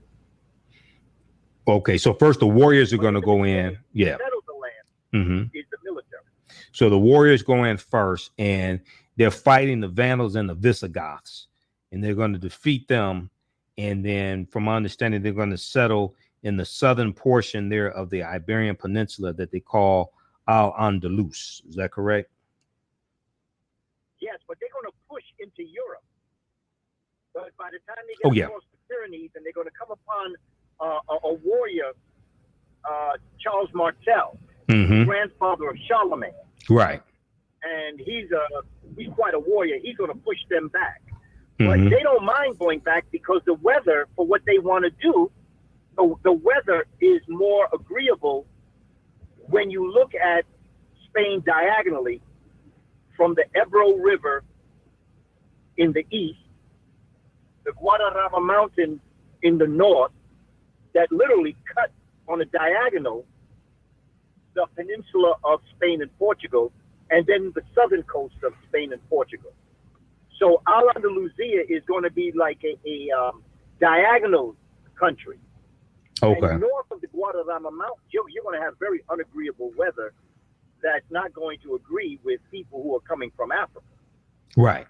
It's going to be damp and it's going to be cold. You're not going to be able to grow the things that you want to grow if you're an agriculturalist. The animals are going to be different according to what you'd like to do. So they basically are going to settle eventually by 1100 in what we call Al-Andalusia. Andalusia, right. Now, that means to walk in a spiritual path or walk in a spiritual light. When you look at the Spanish language and when you look at the Arabic language, Al, like Al-Islam, right, gives you the concept of something spiritual. Right. Coming off the word Allah. Al gives a spiritual. Andar in Spanish means to walk. And luz means light. Light, right. Right. Now, Al-Andalusia, from that language, gives the impression that you are walking in a spiritual light. Yeah, walking in a spiritual light. But Al, that A-L, that prefix, from my understanding, that also means of the, like alchemy, of chemi, because we see the Al prefix in algebra, alcohol, alchemy, Al-Andalus, that prefix, that Arabic prefix, doesn't that mean of the also? Well, when you look at the prefix, all the things you just named also deals with something very spiritual. Alchemy. Right. Algebra. Right. So it all has the manifestation of a concept of spiritual. Now, Al is also going to become El. And that's why you have a lot of Moors whose names are Bay, really is Ba, and El. Okay, El. Either an El or you're a Bay. Right, E-L, L. Again, El is a derivative, and El also is part of the Romance languages when you're dealing with El or Aya, which is male and female. In French, you have Il, but it all comes out of this relationship. Okay. So also you have Al when you deal with Al-Kibalan, because from my understanding and talking to Runoko Rashidi, Al-Kibalan is an Arabic word as well. So you have that prefix once again, Al, A-L. Yeah. Okay. So, and you talked about Bay, B-E-Y, and Ba, B-A. Now, that Ba, does that relate? Is that Ba as in the soul coming from ancient Kemet and the Medu Netter, where you have the Ba and the Ka, the soul and the spirit? It's possible. I cannot verify that, but I always try to put a combination together. Okay. Okay. Absolutely. In order. So whenever I see things that are like when you deal with the word Ra, I always try to put the connection because there are connections. Right. Right. I definitely understand that. Okay. Once again, if you have a question for Brother Kaba, give us a call, 914-338-1375, 914-338-1375 is the call-in number. If you have a question or comment, press the number 1 key, 914-338-1375. We talked about a couple of days ago when you and I talked, is I got back from Atlanta, man, about 2:30 Tuesday morning. I got back from Atlanta from the Black Homeschooling Conference, and I was filming my portion of Black Friday Part 2 as well. And we have the Black Friday documentaries once again at our website, AfricanHistoryNetwork.com, AfricanHistoryNetwork.com. Black Friday with Legacy Will You Leave? You can order those there, and you get one of my DVD lectures free. Brother Kaba's in the documentaries also. You and I, we talked about, I said, from my research on the Moors, it seems like the Moors benefited Europe much more than Europe benefited the Moors in Africa. And you and I were talking about some of the things that the Moors introduced into Europe, and they all came back to kick us in the behind: cotton, rice, sugar, tobacco. Talk about that for a minute, please. Well, you're absolutely correct. In fact, I could even extend that to any time we've ever come in contact with your Eurasian culture. Right. We've always given more to the culture than was given to us, including the African American experience. Right. I agree with that. We're dealing with that right now in Detroit. But go ahead. Absolutely. Right. Absolutely. That is just the way things are. Whether you're dealing with Kemet, we formulated the Greek nation. Mm-hmm. When you deal with the Romans and their relationship with North Africa, right, they developed themselves around what they learned from the Greeks and what they learned from the Africans. Okay. So what we're talking about is we have always given the world something that they just have not been able to reciprocate with us. Right. It's just the way it is, Right. Well, what this is going to lead to is some of your biggest slave plantations. Once the Moors are going to be conquered, you have you have the Portuguese getting involved in the transatlantic slave trade right around 1440. They're going to dominate for the first 200 years, from 1440 to 1640.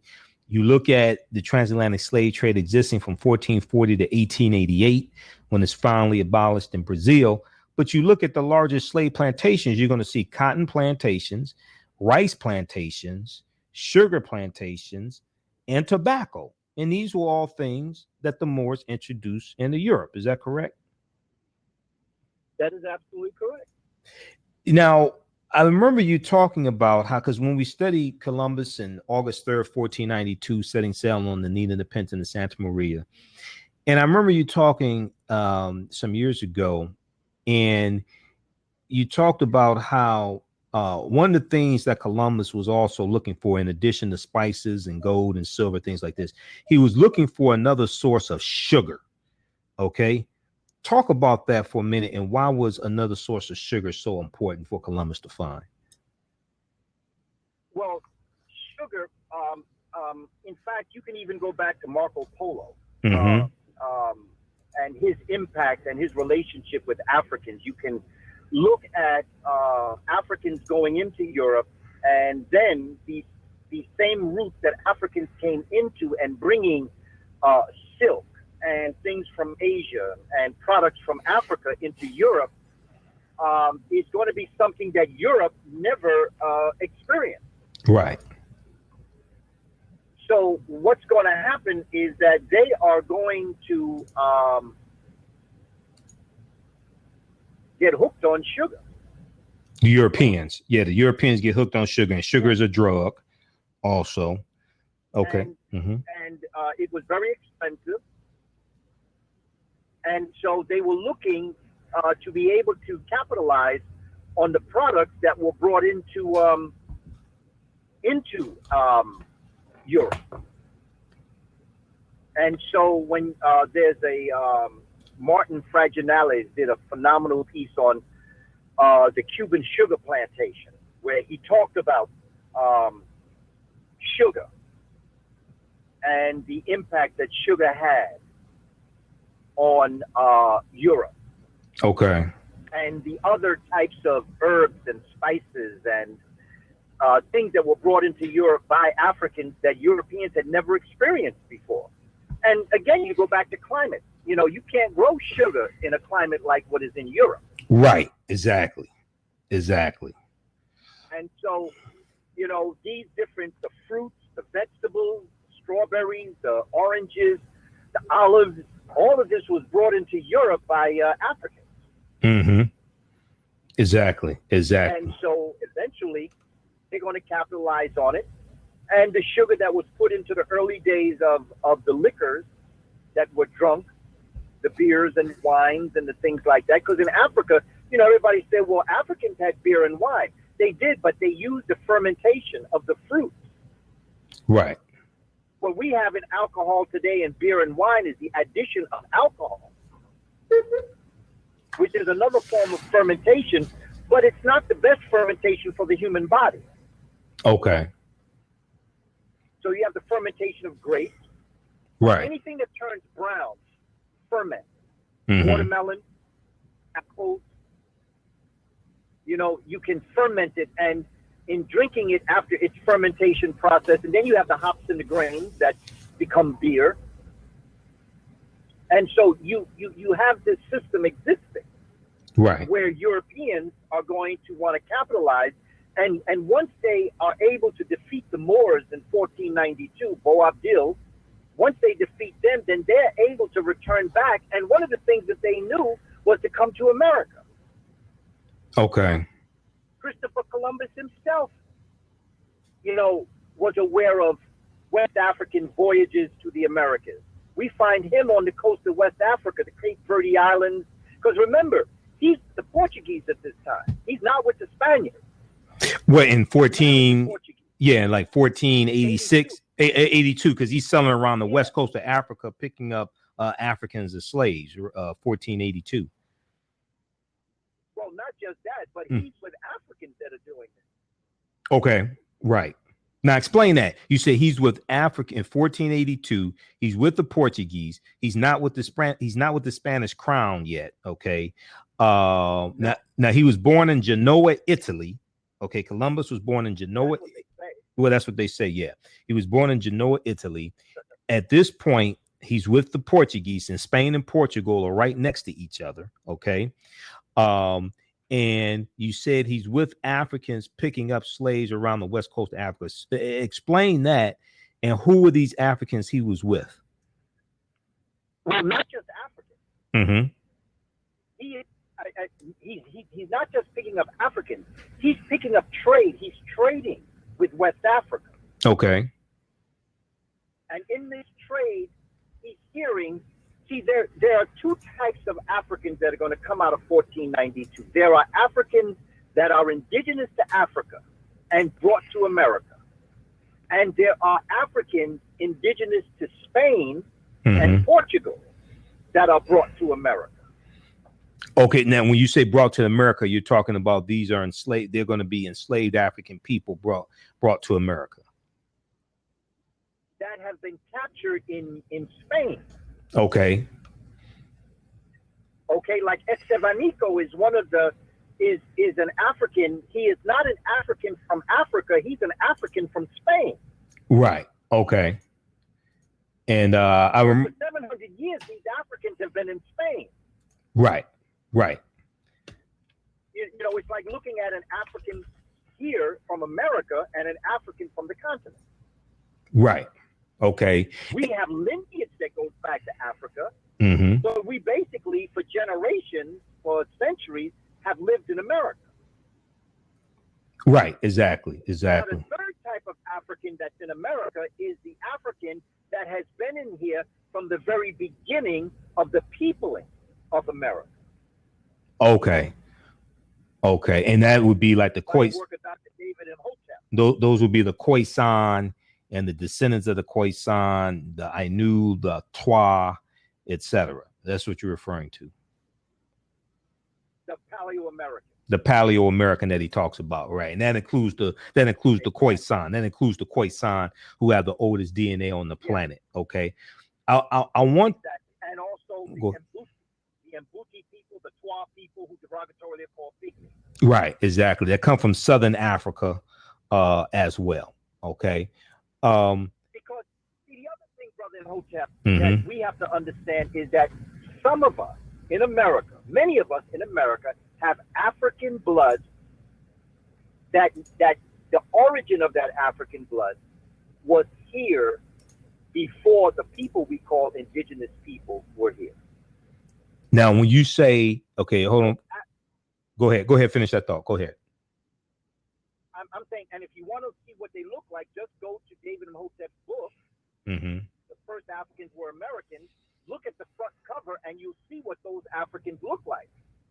Yeah, that was a brother from South America. He was from Tierra del Fuego, if I remember correctly, which is the southernmost tip, the land of fire. The southernmost part of South America. Right, the southernmost part. Okay, now I want you to back up for a minute because I want to hone in on this. Two things. We're going to talk about Estaba Nico because we have a few minutes left before Jamon Jordan comes on. I want to talk about Estaba Nico, and then you just talked about how we have some of us. You talked about indigenous, the indigenous people. When you talked about the indigenous people, I think you say we have ancestry that goes back before the indigenous people, something like this, right? Were you talking about the people who we call Native Americans, or were you talking about the Africans who were here in this land we call the United States of America before Native Americans came into existence? Who specifically are you talking about? I'm talking about Native Americans.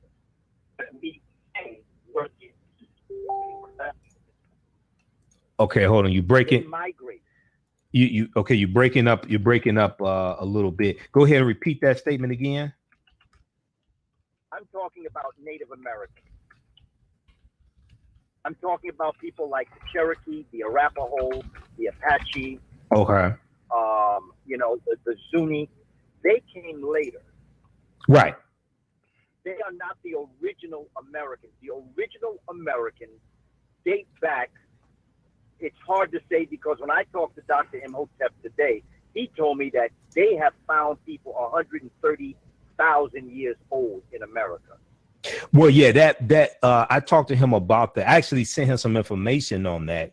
That was coming out of San Diego. That was the discovery made. Yeah. That was the discovery revealed April 26, 2017 about the mastodon skeleton in San Diego. And the paleontologists were saying that skeleton was taken apart by humans using stone tools. Okay. So if this is true, then this puts, now they didn't say it was Homo sapiens. They didn't say it was modern man, but just humans. Okay. If this is true, this puts a human presence in the land we call the United States of America 100,000 years before we were told by modern archaeology that humans were here. The oldest civilization they point to here in this land we call the United States of America is the Clovis culture, which dates back about 13,000 years ago in New Mexico, the Clovis culture. So they want to do more research to verify this, but most likely you're going to find out that that's true.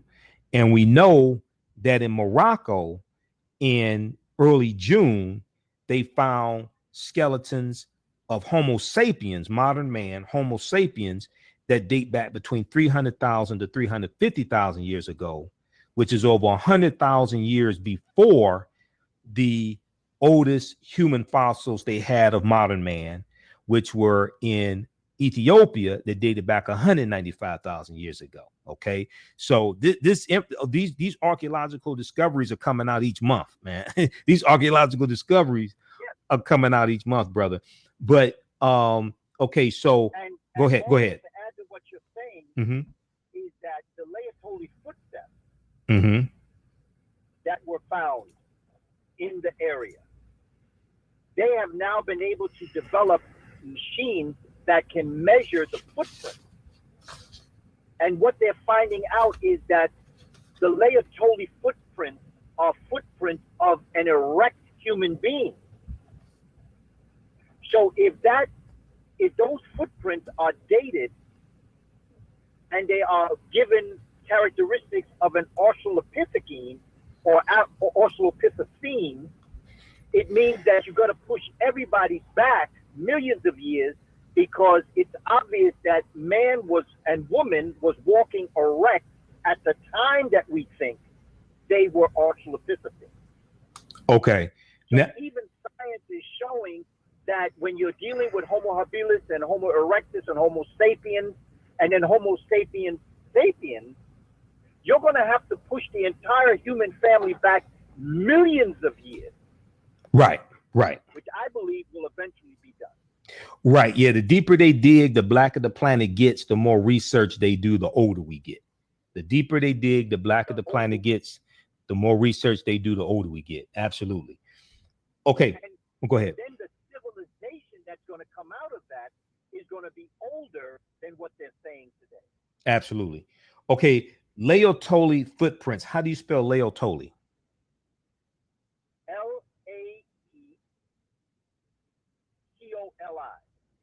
Okay. Laetoli. Okay. Laetoli footprints. And who are the Laetoli? The Laetolis were imprints found in East Africa, where there must have been some form of a volcano, and then over hundreds of years, people walked across the ash of the volcano. Okay. And they left their footprint in the ash. And it shows groups of African people. Up until now, they've been saying that these were Australopithecines. Okay. But now that they've been able to measure the footprint, it's showing, when you walk hunched over in the early days, it's different than when you walk erect. Your footprint is different. Right. When you walk erect, the whole foot is shown. Right. You can measure the depth of the arch of the foot. Absolutely. So what was said to be millions of years ago, now whoever was walking there millions of years ago had already advanced to the Homo erectus stage, which means you got to push the Australopithecines way back into the past of these Laetoli footprints.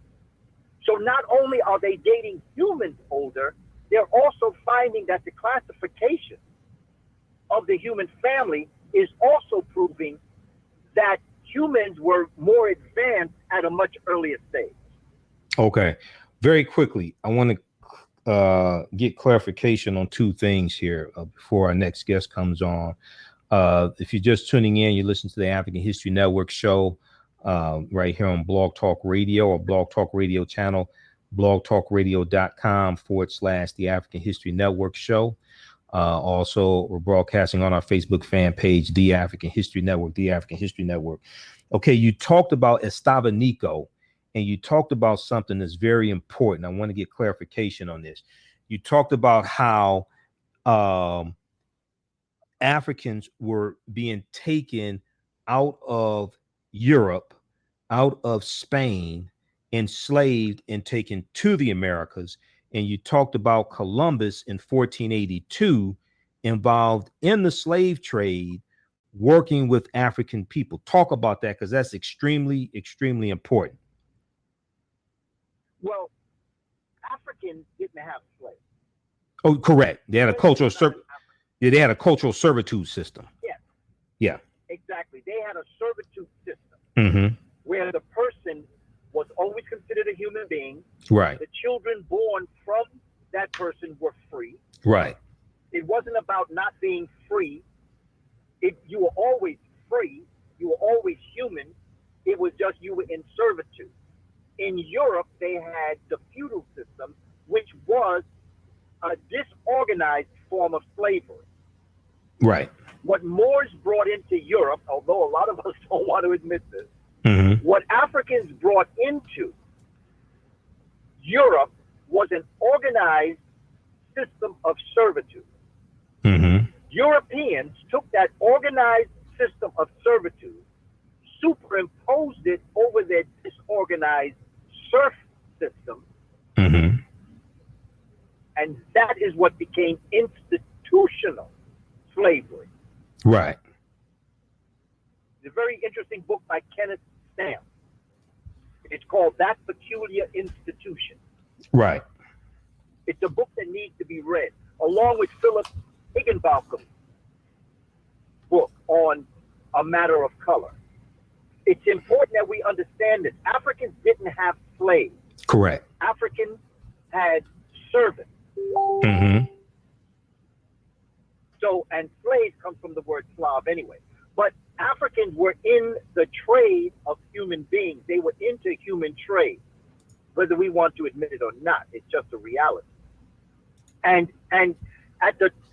during this time, there were more Europeans that were enslaved than there were Africans.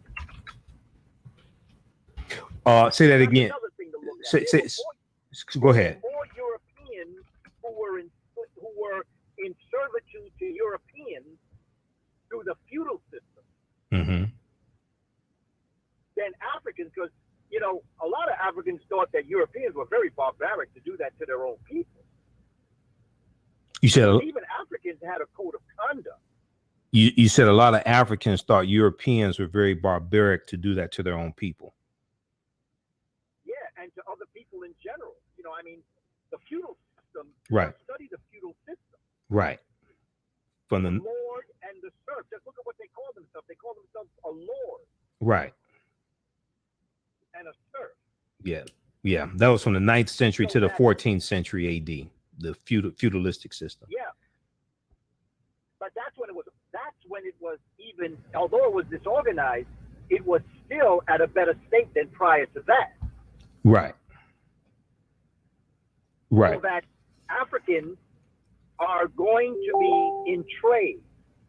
So Columbus, or his name was Cristobal Colon, Right. was with the Africans that were in Portugal. The same with Prince Henry the Navigator.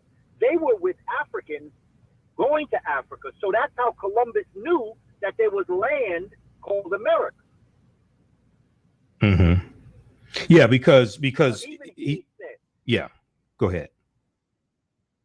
No, I was going to say, he said in his journal that he passed Africans returning to Africa on his way to America. Right. He knew exactly where he was going. Right, exactly. He, the Moors are going to introduce spherical globes and almanacs, things like this, into Europe, nautical instruments. So, and he had Moors navigating his ships also, some of his ships. He had Moors navigating some of his ships. One of the ships was led by the Pinzon brothers. What was that name again? Pinzon, Pinzon. Okay. The Pinzon brothers. Okay. All right. Lastly, you talk. Oh, go ahead. Finish that thought. If you want to know Estevanico, there's a great chapter in Jan Caroux's book, Fulcrums of Change, that deals specifically with who Estevanico was. Mm-hmm. Okay. And he came to America and traveled the Southwest, and he prepared the Native Americans, or the people that were there, for the Spaniards who were coming behind him, because he was an African herbal master, herbalist, that was able to coexist with the shamans of the indigenous people.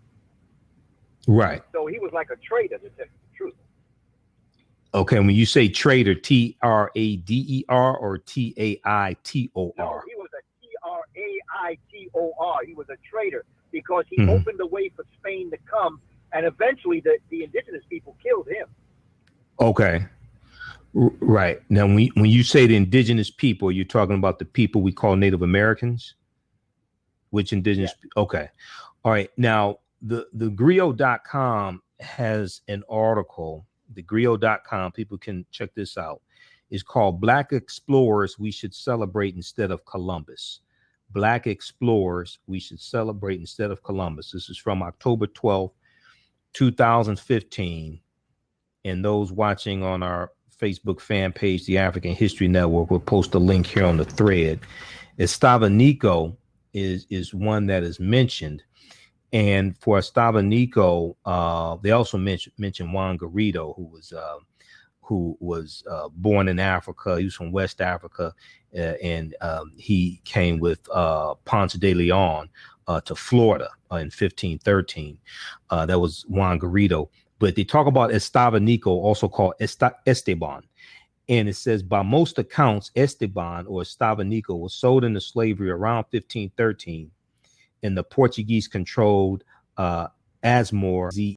Okay, so you talked about, all right, so those watching on Facebook, we started a new broadcast on Facebook on our fan page. There's part 2. So we'll move that to the top and watch here. And Jamon, just hold on. We're coming to you just a minute, Jamon. Just stand by. All right. Watch the second broadcast on Facebook. Okay. All right. So now you talk, Brother Kaba, last thing, and then we're going to give the information again for your 6-week course. You talked about Africans being taken out of Europe into the Americas and enslaved. Talk about that again. The reason why I say that is because most of the time when we talk about the transatlantic slave trade, we talk about Africans being taken out of Africa, dispersed into the Americas, but not taken out of Europe into the Americas. Talk about that, please. One of the things that the Spaniards did in order to take over what's called Al-Andalusia, they displaced Africa. And the one way to do it is to resettle them in another land. Okay. So there were Africans that were taken after the conquest of Boabdil and the Moors in 1492. Right. There were many Africans that were well off, that were shipped to America, just like Europe opened up their prisons and everything to Europeans and sent them to America. Well, the very first people that the Spaniards kicked out and sent to America were Africans that were of note. So these were one group of Africans that came to America. So these were Moors. These were African Moors who had been conquered in Spain. And this is after Boabdil loses control of Grenada, the last stronghold that the Moors had in Spain, January 2nd, 1492. They're conquered, and now they're being expelled out of Spain, and they are conquered and enslaved, and they're sent to the Americas by Europeans in Spain. Is that correct? On one level, and there are other Africans that are just coming, that are leaving, they're escaping. Okay. To America, because remember, Mm-hmm. the West African connection, West Africans have been coming to America. Egyptians have been coming to America. Right, absolutely. Now, So when go ahead. So you have Mansa Musa's brother, Abu Bakari, who is said to have gotten on a ship and come to America. So you have Africans coming to America. Right. So there are Africans in America that came that were not enslaved, that were not part of the enslavement process from 1492 or 1505 on. Okay. So we're going to have some Moors who are conquered and enslaved and brought to the Americas because they're being kicked out of Spain. Then you're going to have other Moors who are not enslaved, but they're fleeing what's going on in Spain, and they're coming here more, or they're coming to the Americas more voluntarily, and they're not enslaved. Is that correct? Yeah. Okay. Because they have the ways and means to do it. Okay. Now. And there are some Africans that are returning to Africa. Yeah. Okay. They're going back because Spain. And then you have. Because Spain and Portugal is just right above Morocco. They're in North Africa. So some of the Moors are going back into Morocco, going back into Africa, and some are coming to America. Go ahead and finish your thought. I was just going to say, when you look at Beethoven's family, many people say that Beethoven's family fled Spain and went to Bonn, Germany. Mm-hmm. And then from Bonn, Germany, they went to Vienna, Austria. Okay. Because outside of his home in Bonn, Germany, and outside of his home in Vienna, and all you got to do is get the book by Russell that's called Beethoven's Hair. They'll show you a picture of a plaque that's outside Beethoven's home in Bonn, Germany, that says Schwarzer Spanier House, which means the Black Spaniard's house. Right, the Black Spaniard's house. Okay. All right, let me ask you this. So go ahead. Go ahead. Once you have Castile and Aragon, Isabella and Ferdinand taking over Al-Andalusia, in particular Granada, you're going to have Africans that are going to be going in all different directions. And then, of course, you have the ones that remain. Mm-hmm. Right. So let me ask you this question here. When you have African Moors being expelled out of Europe and they're being conquered and enslaved and sent to the Americas, or sent to America, which America are you talking about? Are you talking about Central America? You're talking about South America? Are you talking about the land today we call the United States of America? Which America are you talking about? I am talking about Spanish America. I am talking about Florida. I am talking about the southwestern coast, Arizona, New Mexico. I'm talking about Central America, and I'm talking about the northern part of South America, minus the Treaty of Tordesillas, which would cut Brazil. Okay, so that was 1494, June 7th, 1494, Treaty of Tordesillas. Okay, so you're saying the northern portion of South America minus Brazil. You're talking about Central America, okay, and you're talking about the territory basically in the land today we call the United States of America that the Spanish had, because Spanish had control of Florida. They go in 1513. They had control of Florida, and then you talked about Arizona, which was part of Mexico. Previously, before it became part of the U.S., that was part of Mexico, right? Arizona, that territory, California, Utah, Nevada, all that was part of Mexico. Is that correct? Yeah, and parts of California, all of that is Spanish America. Right. Yeah, I already know the answers to these questions, Doc. I'm for the sake of the audience, man. I already know the U.S. got that territory, the Treaty of Guadalupe in 1848, Treaty of Guadalupe, Hidalgo, Colorado, Arizona, New Mexico, California, Utah, and Nevada. They got those 6 states in the Treaty of Guadalupe, Hidalgo in 1848. Okay, so. Yeah. And they go ahead. Change the names because they're all Spanish. Those territories, those are all Spanish names. Yeah, Colorado. Mm-hmm. Florida. Yeah. Those are all, linguistically coming out of the Latin prefix. Right. Exactly. Or the Latin language, I should say. The Latin language, right. That the Spanish are spreading in the territories they go into, and then forcing the Spanish language on the people who they are conquering, which is why Hispanics speak Spanish. They're not Spanish. They're not Spaniards. They were conquered by Spain, and their language, the Spanish language, was forced upon them. Right. Yeah, like English was forced on us. Exactly. All right. So what are a couple of books you can recommend that people can read that will give more information? Because the Africans who were conquered in Spain and enslaved and sent to the Americas, that portion of the story, which is part of the transatlantic slave trade, is not talked about a lot. What are some books you could recommend for people to read?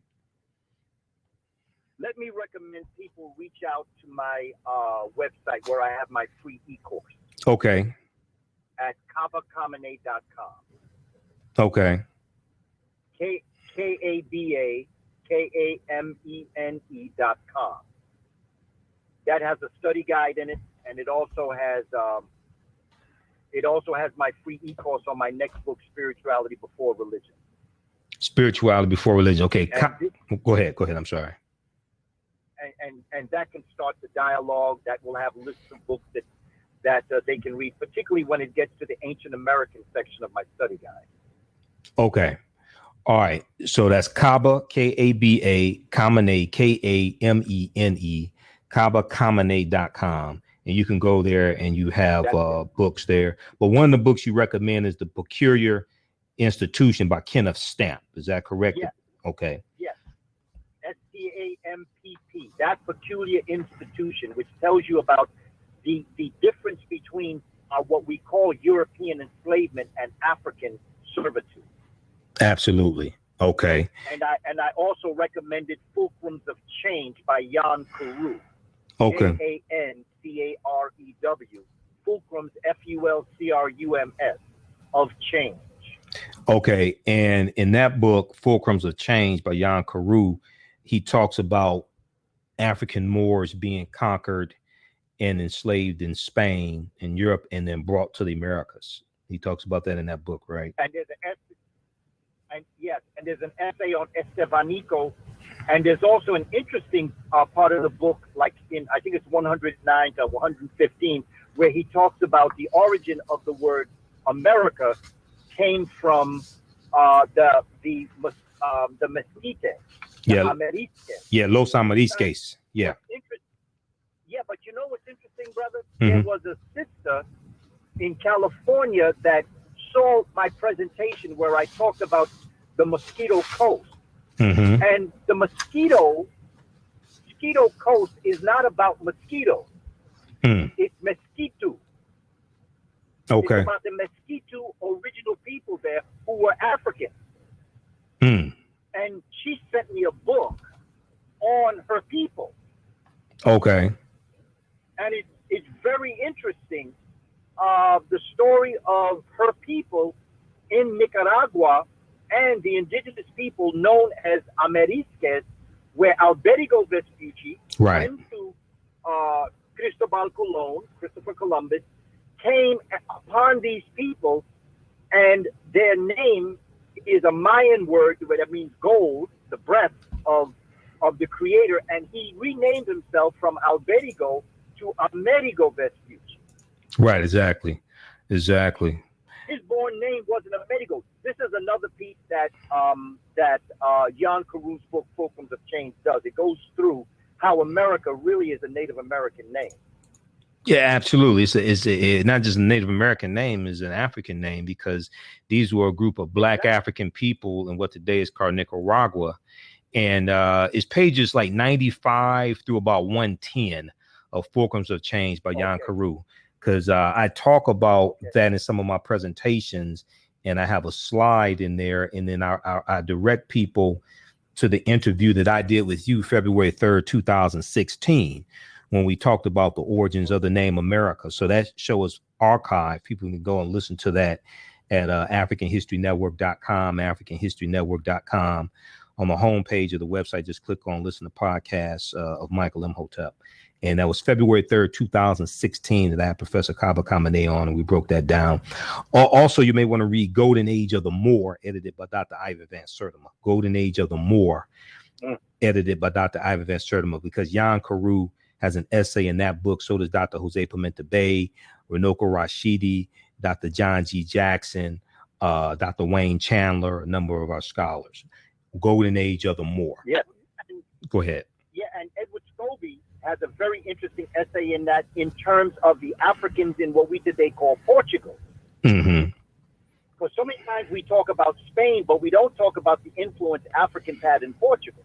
Right. And Dr. Edward Scobie has a great essay in Golden Age of the Moor on Portugal and Africans. Absolutely. Absolutely.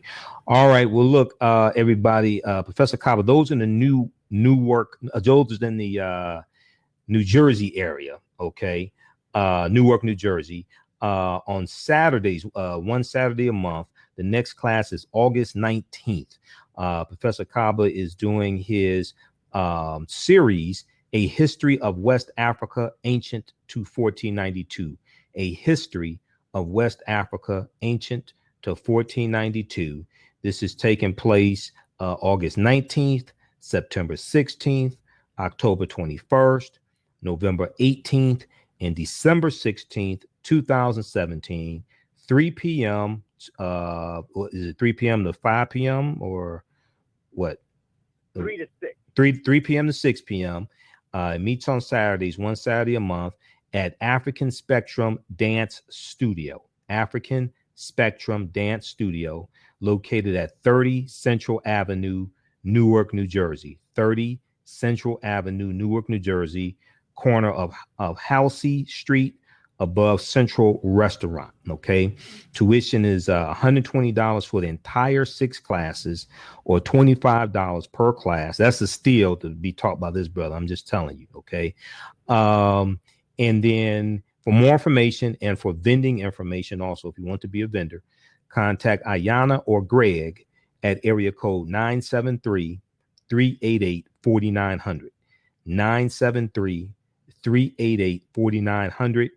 or 862-944-8860, 862-944-8860. And you can also email Afro Queens United, Afro Queens, Queens, Afro Queens United at gmail.com, Afro Queens United at gmail.com. And visit Brother Kaba's website, Kaba Kamene, KABAKAMENE, KabaKamene.com, and you can order his DVD lectures there and get his book list and a lot of information there. Go ahead, Brother Kaba, with any last words. Go ahead. Yeah, brother, I just wanted to add that if you go to KabaKamene.com, I've made available last Saturday's class. The first class on West Africa is now available for purchase when you go to KabaKamene.com. Wow. Okay. It's also on my Facebook page. Okay. If you want to go to my Facebook page, Kaba Kamene, or you can go to my education page, Professor Kaba, or you can go to my other Facebook page, Panther Prince Per Unk, Panther PRINCE,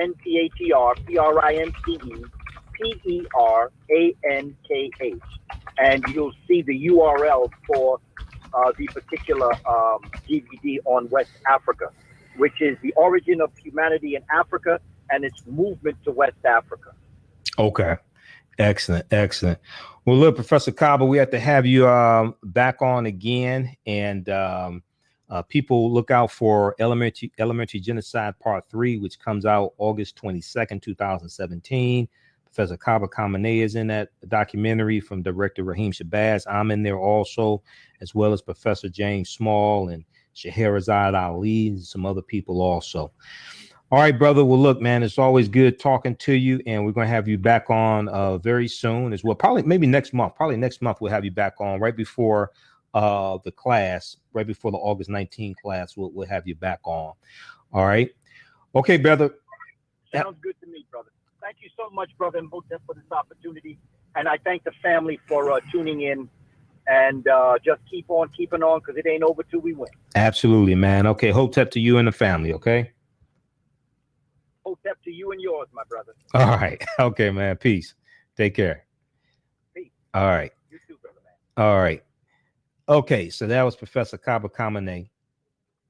And we got to have him back on again very soon, talking about his 6-week course in the Newark, New Jersey area, A History of West Africa, Ancient to 1492. But if you're not in that area, you can go to his website, KabaKamene.com, KabaKamene, KabaKamene.com. You can order the DVDs of the class there also. And also I want to remind you that on Fridays, I teach my online course, Ancient Kemet, the Moors, and the Ma'afa, Understanding the Transatlantic Slave Trade, what they didn't teach you in school, Understanding the Transatlantic Slave Trade, what they didn't teach you in school. This is a 12-hour, 6-week online course. Sometimes we go over. we deal with thousands of years of history, and we deal with the transatlantic slave trade chronologically as much as possible, as opposed to episodically.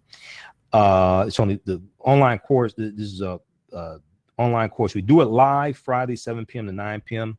Eastern Standard Time. But all the sessions are recorded, so if you miss any of it, it's $40. Go to our website, AfricanHistoryNetwork.com, AfricanHistoryNetwork.com. You can register there. As soon as you register, you can watch the first 4 classes, but you can also, we have about 12 hours of bonus content there that you can watch also. Okay. AfricanHistoryNetwork.com, AfricanHistoryNetwork.com. And then if you're watching on our Facebook fan page, the African History Network, we're posting a link here on the thread. Just one asked us to post the links. So we're posting the link here also for the online course. And we'll post a link here for our website, AfricanHistoryNetwork.com also. Okay. All right. So on the line, we're joined by Jamon Jordan, another historian, brother here in the Detroit area.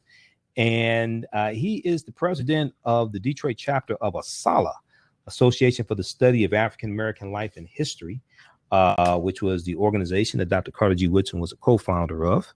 And we know Dr. Carter G. Woodson also founded Negro History Week in 1926, which became Black History Month in 1976 and is now African American History Month. Well, we're coming up on the 50th anniversary of the 1967 Detroit Rebellion. And ASALH has an event coming up this Saturday at the Charles H. Wright Museum of African American History. Here to talk about it is Jamon Jordan. Hotep, brother, how you doing today, Jamon, tonight? Hotep, brother, good to hear from you and good to talk to you today. All right, man. Thanks for holding on, man. Sorry running late, man. We had Professor Kaba on, man. He was dropping the information. He was dropping information, yes. So tell us about what's going on this weekend. And also tell us what's the difference between a riot or a rebellion, because I hear a lot of white people, like on Channel 7 News in Detroit, calling it a riot, where people like you, myself, and Charles Farrell are talking about a rebellion. Go ahead and tell us what's coming up this Saturday. So this Saturday, the Detroit branch of the Association for the Study of African American Life and History, ASALH Detroit, will be presenting its program commemorating the 50th anniversary of the 67 rebellion in the city of Detroit. And we will have voices from the community. So we will have people from the city of Detroit, some born before the 67 rebellion, and of course were involved in Detroit in the African American community at that time, and then some people who were born after that. Okay. And, that legacy has something to do with how their lives were shaped, or how their lives were formed in the city of Detroit, and which path they took through life. So they will be presenting on a number of topics. And so, of course, the 67 rebellion didn't start on July 23rd all of a sudden out of nowhere. Right. So there was a history prior to that. So we have a number of people will be presenting about that history of what led to the 1967 rebellion. So we have one of the people who will be presenting is Baba Charles Simmons. Baba Charles Simmons was, of course, one of the founding members of Uhuru. And Uhuru, of course, was a Black nationalist and militant student organization at Wayne State University and here in the city of Detroit. And they were involved with other older organizations as well as their own agenda, but they were involved with other older organizations like the Group on Advanced Leadership and Freedom Now Party. And of course, we know that Reverend Albert Clegg Jr., James and Grace Lee Boggs, Milton and Richard Henry, who were going to be Gaidi, and Obadeli and Amari Obadeli, founders of the Republic of New Africa. Those organizations were highly involved in bringing Malcolm X to the city of Detroit 3 times. They were friends of Malcolm X, of course. They brought Malcolm X, Minister Malcolm X, when he was part of the Nation of Islam, and he gave message to the grassroots in Detroit on November 10th, 1963. Right. And then he comes back again in April of 1964, no longer a member of the Nation of Islam. Correct. Delivers Ballad of the Bullet. Right. And then 1 week prior to his assassination, he gives a speech down in Ford Auditorium, which has been titled The Last Message, but it was actually the first annual Dignity and Scholarships Award banquet and that was organized again by the same three, but Reverend Albert Clegg Jr., of course, was the host, the master of ceremonies at that presentation. And of course, Malcolm X was assassinated 1 week later. And so Uhuru worked with all of those organizations, was involved in all of those Malcolm X appearances. And so Barbara Charles Simmons will be talking about that organization, which a lot of people know very little about. So he'll be here to tell us more about that organization, as well as Dr. Earl Henderson. Dr. Earl Henderson will be talking about particularly Malcolm's ballot or the bullet speech, and how it is important to understand the sentiments and ideas that Malcolm X said in that speech to understand the 67 rebellion. And then we'll have a number of other speakers. I don't want to give it all away. Okay. We want some people to show up on. They'll show up. 22nd Yes. 2 p.m. Mm-hmm. Yep, Saturday, July 22nd at 2 p.m. 2 p.m. to what time? Right. 2 p.m. to what time? It'll be from 2 to 4. 2 to 4. 2 to 4. Okay. Yep, 2 to 4 at the Charles H. Wright Museum of African American History in the GM Theater. Mm-hmm. We will be presenting our program, Voices, Detroit 1967, Voices from the Community. Okay. And all this year, the Charles H. Wright Museum of African American History, they've had events leading up to, they've had events in the series dealing with the 1967 Detroit Rebellion. They've been following along that theme leading up to the 50th anniversary. So now the Charles H. Wright Museum of African American History is located at 315 East Warren Avenue. I think it's East Warren Avenue, 315 East Warren Avenue, Detroit, Michigan. The phone number is 313-494-5800, 313-494-5800. This is free and open to the public. Okay. And you can visit their website, theright.org, WRIGHT, theright.org, for more information. They have it right on the homepage of their website. They have a calendar there. Okay. And you can check this out. Now, you hear when I watch Channel 7 News, like I heard them talk about today, they're going to talk about, they said the riots tomorrow. I hear white people calling it a riot. I hear a lot of African Americans calling it a rebellion. What's the difference between a riot and a rebellion? So the reality of it is I've heard, I used to feel the same way that you just said it. Mm-hmm. That generally I heard, I thought that most African Americans considered it a rebellion and many whites considered it a riot. But now I've heard probably just as many African Americans call it a riot, and then probably just as many whites call it a rebellion. So I'm starting to see a change in the way that it's presented by a number of groups of people. But that being said, there is a difference. And part of the difference is the dictionary definition. Mm-hmm. And the other part of the difference is the connotation, what we generally think about when we hear the term riot. So in many ways, what happened in those 5 days of 1967, it meets the dictionary definition of a riot, but it doesn't meet the connotation of a riot. And so let's go through the dictionary definition of a riot. Okay. So the dictionary definition has, or one of the definitions of riot is a form of civil disorder commonly characterized by a group lashing out in a violent public disturbance against authority, property, or people. So if you're looking at that dictionary definition, then of course the 5 days in 1967 fit that dictionary definition. And of course, rebellion or uprising or insurrection, all of those terms are synonyms. Rebellion is a refusal of obedience and a resistance to the established authority. It originates from a sentiment of indignation and disapproval of a situation, and then manifests itself by the refusal to submit or to obey the authority responsible for this situation. And of course, 1967 fits that definition as well. But the connotation of the term riot, generally, most people think when they hear the term riot, they think of mindless violence for no good reason at all. Right. And of course, if you know the history of the city of Detroit, particularly the history of African Americans in the city of Detroit, you know that there was good reason for what happened on July 23rd, 1967, and for the next 5 days, for all of that to happen. You know the history. You know about housing discrimination. You know about police brutality. You know about the unequal education. You know about job discrimination. Even businesses discriminating against African Americans. Some places we couldn't work at. Some places we couldn't even go into. Detroit had its own significant version of Jim Crow. And when we think of Jim Crow, we generally think about the South. But Detroit didn't take a back seat to many places in the South in its own version of Jim Crow. And so African Americans were feeling the brunt of that for decades. And so if you think riot, you think mindless violence, people destroying their own community for no good reason at all. And so that is not what happened in 1967. There was a good reason, whether we agree with it or not. There was a good reason for the explosion to happen.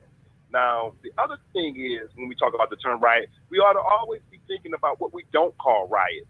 Things that do fit the dictionary definition of riot, but we never refer to it as a riot. Mm-hmm. Every year around the same time, somewhere in the South, there is a large amount of property damage, a large amount of assaults and violence, particularly sexual assaults, but other kinds of assaults, large amount of arrests, a large amount of deaths even, every year. And it's never termed a riot. You know it generally as spring break. Mm-hmm. Right, spring break.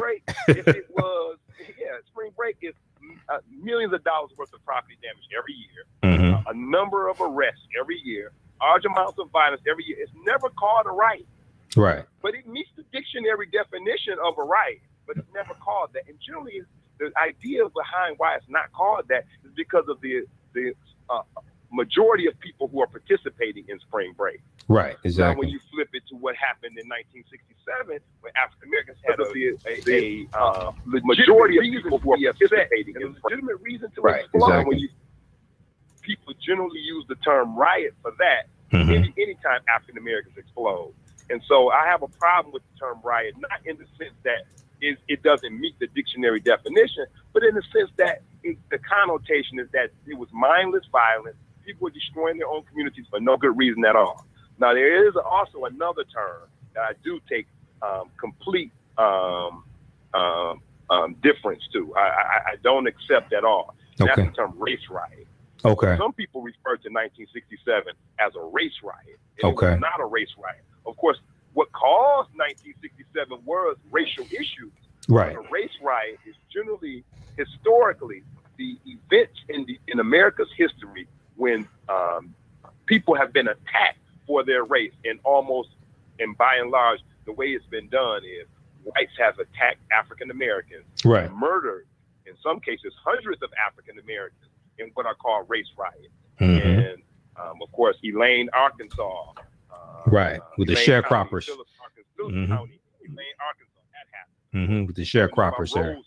Yep. Of course, yes, and of course, people know about Greenwood and in Tulsa, Oklahoma. Oklahoma. Yeah. And of course, Detroit had its own major race riot in 1943, and then even one earlier than that in 1863. So there have been race riots. 67 was not one. 67 was an uprising, a rebellion, and it was a rebellion that was happening all over the country for similar conditions that African Americans were going through. And of course, there had already been a long-held traditional nonviolent civil rights activity protesting these conditions. And of course, more militant African Americans, particularly after the rise of the Black Power movement, began to respond to oppression in a different way in marches and boycotts and legislation and suing, lawsuits. They began to take to the streets and attack all the way up front the police officers who were really the front guard of Jim Crow, and they were the violent wing of Jim Crow, particularly in the North. And then, of course, many businesses who had benefited off of this oppressive system. Right. In some cases, of course, our own communities ended up being destroyed as well, which is a sad byproduct of these rebellions. But that's not how they started. They didn't start because people wanted to destroy their own communities. They started because people were upset at the conditions that they were living in, and those conditions were straight up racist. Right. Okay. Now, I was going to say that in 1967, and I know USA Today has a good article about this, but in 1967, you had 159 violent uprisings in this country. That one year, you had 159 violent uprisings. Now, all of them were not on the scale of a Detroit July 23rd or a Camden, New Jersey, Newark, New Jersey, Watts, but you had 159 violent uprisings. Now, in the summer of 1967 was called the Long Hot Summer. The Long Hot Summer, because there were so many violent uprisings, rebellions, things like this taking place. Okay, and USA Today has an article called "The Long Hot Summer 50." Let's see, the Long Hot Summer 50 years after Newark burned, some see new sparks. This is from February of 2017, February 23rd, 2017. The Long Hot Summer, 50 years after Newark burned, some see new sparks. But if you look at the book Before the Mayflower by Lerone Bennett Jr., in the back of the book, he has a chronology of history of African American milestones, things like this. And if you turn to 1967, they talk about these uprisings that took place in this country. Okay. And they talk about Detroit. But if you look, you see June 2nd through June 5th, race riot, Roxbury section of Boston. June 11th through the 13th, race riot, Tampa, Florida, National Guard mobilized. June 12th through the 15th, race riot, Cincinnati, Ohio. 300 persons were arrested and the National Guard was mobilized. June 27th through the 30th, race riot, Buffalo, New York, 200 arrested. July 12th through the 17th, 23 killed in Newark Rebellion, Newark, New Jersey. The racial uprising spread to 10 of the city's 23 square miles. More than 1,500 persons were injured and 1,300 were arrested. That's July 12th through the 17th. July 17th through the 19th, race riot, Cairo, Illinois. National Guard mobilized. July 19th through the 20th, riot, Durham, North Carolina. National Guard mobilized. July 20th, riot, Memphis. I guess that's Memphis, Tennessee. National Guard mobilized. July 20th through the 23rd, more than 1,000. Okay, this is the Black Power Conference in Newark, New Jersey. Then we get to Detroit, July 23rd through July 30th. 43 persons killed in rebellions in Detroit. Federal troops were called out for the first time since the Detroit riot of 1943 to quell the largest racial rebellion in a U.S. city in the 20th century. So at that time, the Detroit rebellion was the largest racial rebellion in a U.S. city in the 20th century. Then right after that, you have the July 24th through July 26th, you have a riot in Cambridge, Maryland, where the National Guard is mobilized. So this is going all through 1967, and this is going to lead from 64 to 67. Those rebellions that take place lead to the Kerner Commission being convened by President Johnson. So, so Jamon, when we look at these rebellions taking place and these uprisings taking place all across the country, then and we look specifically at Detroit, which you're going to do this Saturday, July 22nd, 2 p.m. to 4 p.m. at the Charles H. Wright Museum of African American History. Then people ask the question, well, what has changed in Detroit, and can another rebellion take place in Detroit? Well, and I, of course, I always thought I would offer an answer for that. And of course, the first answer is a lot has changed. Not everything, of course, but some things have changed. At the time that the Detroit Police Department, at the time the 1967 rebellion, the Detroit Police Department was 95% white. Right. In a city that was 40% African American. You had a city that was almost half African American with a police department that was 95% white. And in fact, when African Americans were hired on the Detroit Police Department, the white officers refused to work with them and would create a blue flu or refused to come to work and stage protests in order to remove the African American officer from being their partner.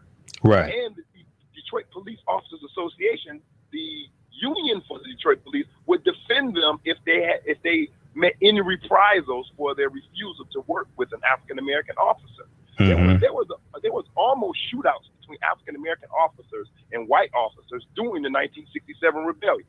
So even the police officers were at war during the 1967 rebellion in the city of Detroit. So some things have changed. So that's not, because the Detroit Police Department still does not recognize a good relationship with the African American community.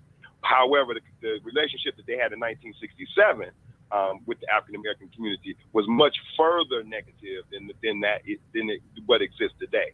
Not that it's great, but it's just not what it was in 1967. So that's one difference. And of course, Detroit has had a string of African American mayors, which had not yet existed in the city of Detroit in 1967. And of course, we no longer have that. So in 1967, you had Mayor Jerry Kavanaugh, who was considered a progressive mayor, a liberal mayor who really had some connections with the African American community. And I guess you could say today that the present mayor, Mike Duggan, has some connections with people in the African American community. So there are some similarities there. And of course, if the second part of that question is, can one happen today? And of course, the answer is yes. The answer is yes. And as times change, nothing stays the same. So a rebellion in 2017 wouldn't look like the 1967 rebellion. And of course, one major part of a present day rebellion, if a present day rebellion were to come, a large part of it would be living in a city that is in like 1967. You had two cities.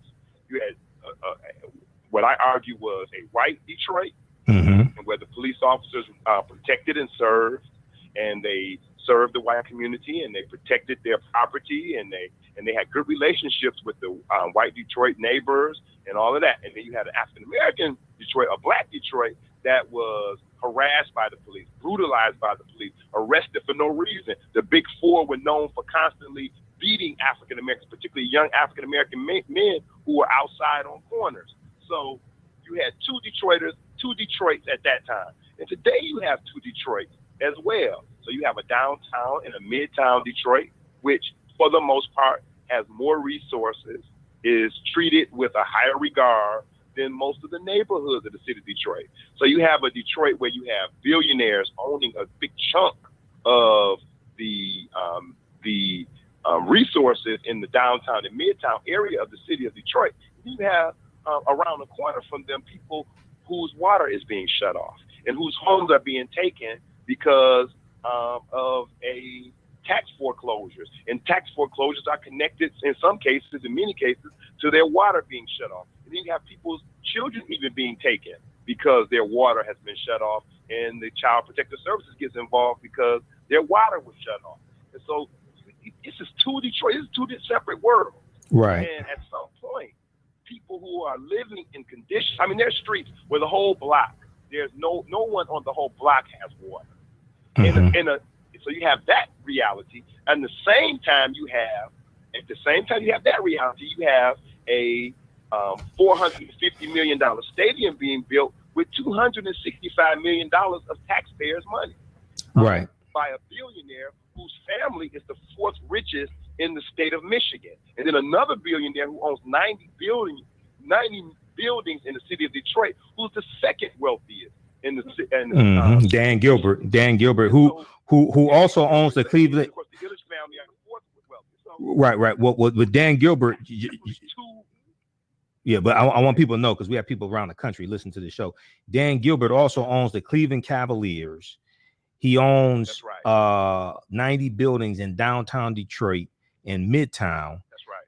And this is a city that's 80% African American, and you have I think 6 of the 9 members of city council are African Americans, and they're giving away the city. They're giving away the city to the Illiches, to the Gores, who Gore owns the Detroit Pistons. Dan Gilbert, go ahead, Jamon, go ahead. Yeah, so again, you have a stark reality or a stark difference between one group of people who are the majority, about 82% African American cities, and then on the other end you have a few billionaires and just a number of other smaller, not as big as those billionaires, but other corporations who are getting massive tax-paying subsidies. I mean, poor people in Detroit whose water is being shut off are subsidizing businesses in the city of Detroit. Of course, the wealthiest Michiganders are Hank and Doug Meyer. And there are two Meyers in the city of Detroit. And they were built with millions of dollars of tax subsidy from taxpayers in the city of Detroit. So they didn't just build, these billionaires, of course, could afford to build their own stores, and they didn't need any taxpayer money. But that is really a slap in the face. Right. So when you say Myers, that is going to thousands of dollars. Right. When you say Meyer, I want everybody to understand. You're talking about the Meyer big box store. The Meyer stores. That's right. The Meyer big box stores. They own it. It's not a corporation. You can't buy stock in Meyer. Right. It's privately owned. Right. By two brothers. Okay. And Doug Meyer. And they are the wealthiest Michiganders. And they have two stores in the city of Detroit.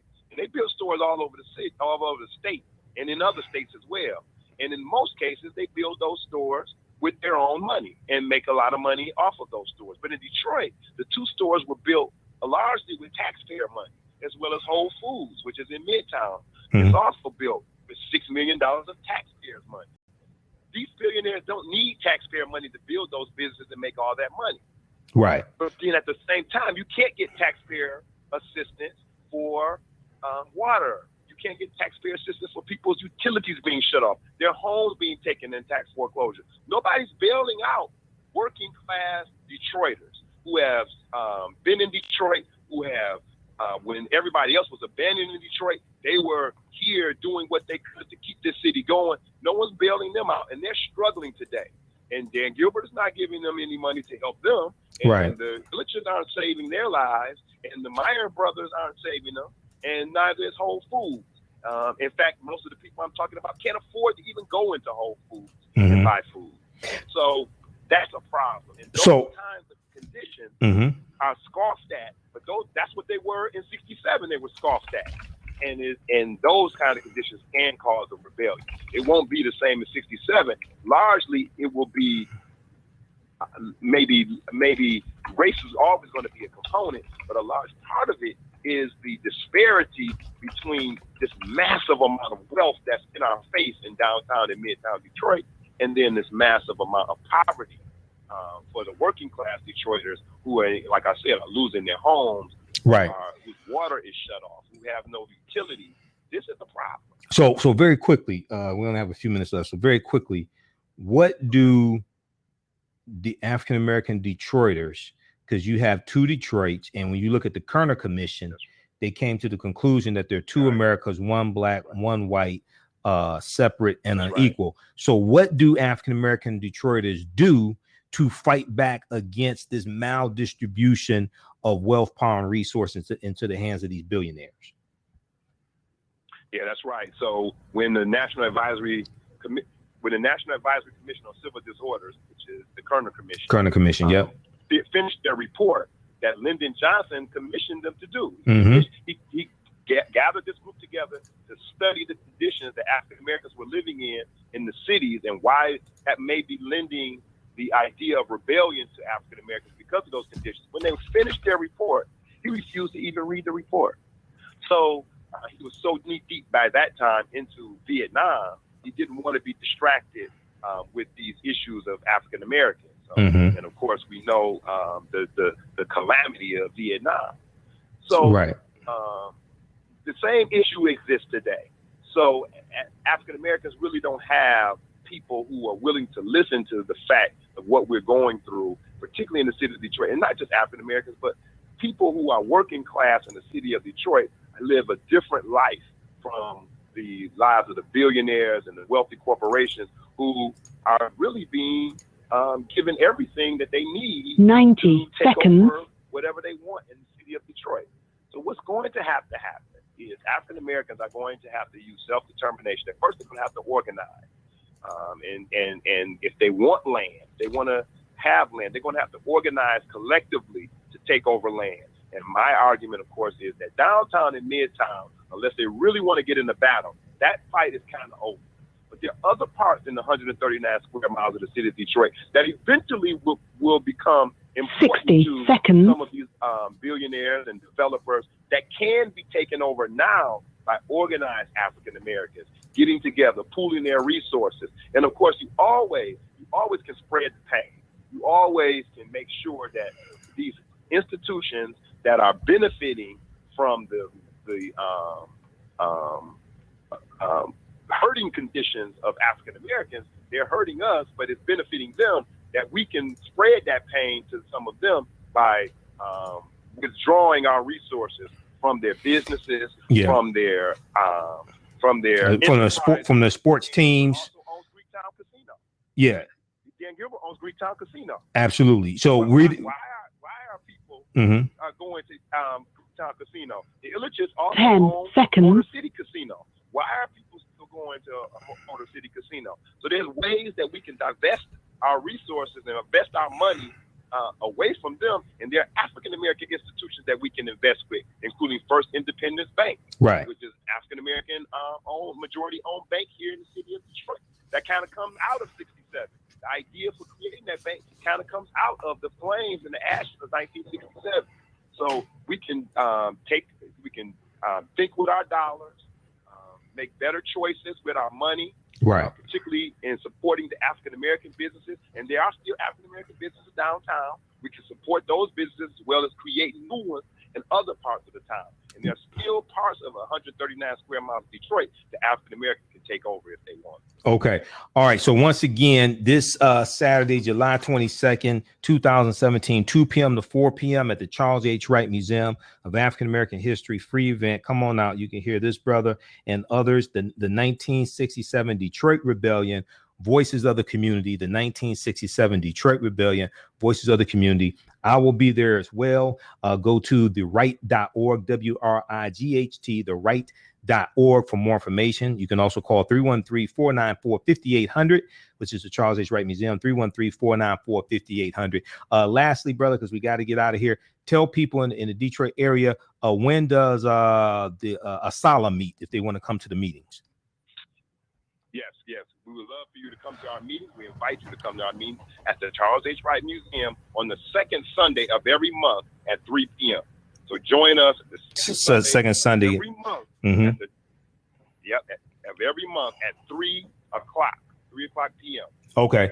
And you can join us at our meetings, and we have a history lesson after every meeting. Okay, we only got about a minute left. Go ahead and give people your website or email address for your Black Scroll tours also. That's right. So, of course, I lead a number of African American history tours in and around the city of Detroit, and you can contact me at blackscrollnetwork@gmail.com, blackscrollnetwork@gmail.com, and then you can get on our mailing list to find out what upcoming tours we have. You can also visit our Eventbrite page. Go to Black Scroll Detroit on Eventbrite, and you can see our list of our upcoming tours. And we also have a Facebook page, Black Scroll Network History and Tours on Facebook. And you can find out what we're doing at any of those sites. Okay. Our email address, Black Scroll Network, and our Facebook page, Black Scroll Network History and Tours. Okay, brother, we got to get out of here. I'll see you Saturday. Thanks for coming on, Jamon. Take care, brother. Hotep, okay? No problem. All right, peace. All right, Hotep. All right, family, we got to get out of here. Hey, be sure to visit our website, AfricanHistoryNetwork.com, AfricanHistoryNetwork.com. All of my DVD lectures are there. You can sign up for my online class. We teach it on Friday, 7 p.m. to 9 p.m. Eastern Standard Time. You can tune in from around the world. All the sessions are recorded. You can go back and watch it over and over again. As soon as you register, you can watch the first 4 sessions. Then we have 12 hours of bonus content. That's AfricanHistoryNetwork.com, AfricanHistoryNetwork.com. The class is Ancient Kemet, the Moors, and the Ma'afa. understanding the transatlantic slave trade, what they didn't teach you in school, understanding the transatlantic slave trade, what they didn't teach you in school. Okay. Also be sure to listen to my other show, the African History Network show on 9:10 a.m. the Superstation, the Voice of Detroit, Sundays, 9 p.m. to 11 p.m. Eastern Standard Time. Visit our website. We have information there. Listen to the show. Hey, remember at the African History Network, we focus on educating, empowering, and inspiring people of African descent throughout the diaspora and around the world, because right now it's correct wrong behavior. It's not over till we win. We'll talk to you next time. Peace.